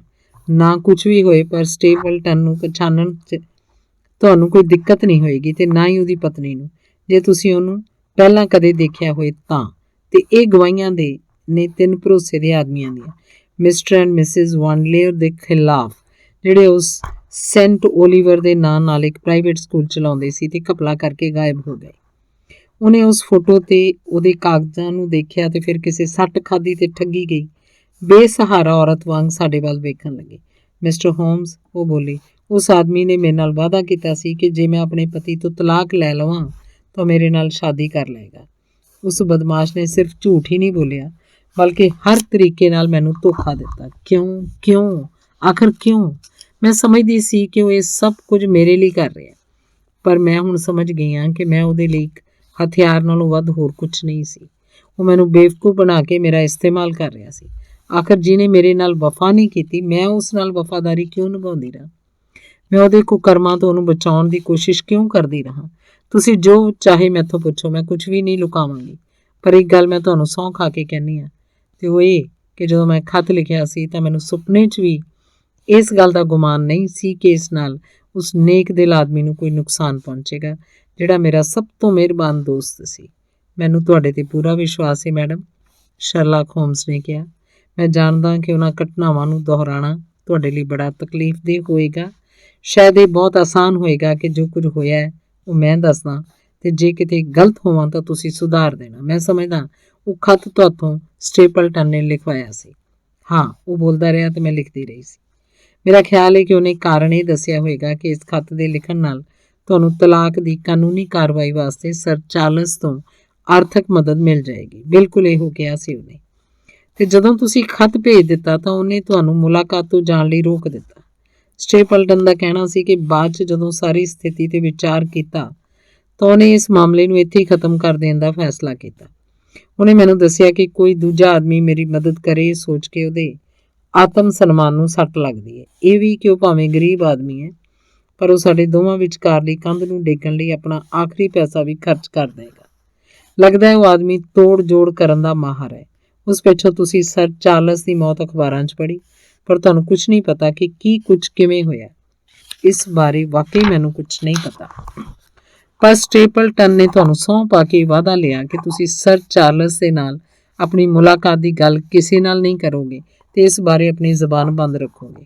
ਉਹਨੇ ਇੰਝ ਹੀ ਕਿਹਾ ਸੀ, ਉਹ ਬੋਲੀ। ਉਹਦਾ ਕਹਿਣਾ ਸੀ ਕਿ ਮੌਤ ਬੜੀ ਰਹੱਸਮਈ ਹਾਲਤ 'ਚ ਹੋਈ ਹੈ ਤੇ ਜੇ ਭੇਤ ਖੁੱਲ੍ਹ ਗਿਆ ਤਾਂ ਸ਼ੱਕ ਸਿੱਧਾ ਮੇਰੇ 'ਤੇ ਕੀਤਾ ਜਾਏਗਾ। ਉਹਨੇ ਮੈਨੂੰ ਐਡੀ ਬੁਰੀ ਤਰ੍ਹਾਂ ਡਰਾਤਾ ਕਿ ਮੈਂ ਆਪਣੀ ਜ਼ੁਬਾਨ ਬੰਦ ਰੱਖਣ 'ਚ ਹੀ ਭਲਾਈ ਸਮਝੀ। ਮੈਂ ਸਮਝ ਰਿਹਾ ਤੁਹਾਡੀ ਗੱਲ, ਪਰ ਤੁਹਾਡੇ ਆਪਣੇ ਵੀ ਤਾਂ ਕੁਝ ਸ਼ੰਕੇ ਹੋਣਗੇ। ਉਹ ਥੋੜਾ ਝਿਜਕੀ ਤੇ ਨੀਵੀਂ ਪਾ ਲਈ। ਮੈਂ ਉਹਨੂੰ ਬੜੀ ਚੰਗੀ ਤਰ੍ਹਾਂ ਸਮਝ ਚੁੱਕੀ ਸੀ, ਉਹ ਬੋਲੀ। ਉਹਨੇ ਮੇਰੇ ਨਾਲ ਜਰਾ ਜਿੰਨੀ ਵੀ ਵਫਾਦਾਰੀ ਦਿਖਾਈ ਹੁੰਦੀ ਤਾਂ ਮੈਂ ਉਹਦਾ ਪੂਰਾ ਸਾਥ ਦਿੱਤਾ ਹੁੰਦਾ। ਮੈਂ ਸਮਝਦਾ ਕਿ ਤੁਸੀਂ ਕੁੱਲ ਮਿਲਾ ਕੇ ਬਹੁਤ ਖੁਸ਼ਕਿਸਮਤ ਹੋ ਜੋ ਬਚ ਗਏ, ਸ਼ਰਲਾਕ ਹੋਮਸ ਨੇ ਕਿਹਾ।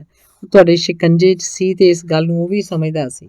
ਇਹਦੇ ਬਾਵਜੂਦ ਵੀ ਤੁਸੀਂ ਅਜੇ ਤੱਕ ਜਿਉਂਦੇ ਹੋ। ਸਮਝ ਲਓ ਕਿ ਪਿਛਲੇ ਕੁਝ ਮਹੀਨਿਆਂ ਦੀ ਤੁਹਾਡੇ 'ਤੇ ਤਲਵਾਰ ਲਟਕ ਰਹੀ ਸੀ। ਹੁਣ ਅਸੀਂ ਤੁਹਾਨੂੰ ਆਪਣੀਆਂ ਸ਼ੁਭ ਕਾਮਨਾਵਾਂ ਦੇ ਚੱਲੇ ਹਾਂ ਤੇ ਹੋ ਸਕਦਾ ਹੈ ਅਸੀਂ ਜਲਦੀ ਤੁਹਾਡੇ ਨਾਲ ਫੇਰ ਮੁਲਾਕਾਤ ਕਰੀਏ।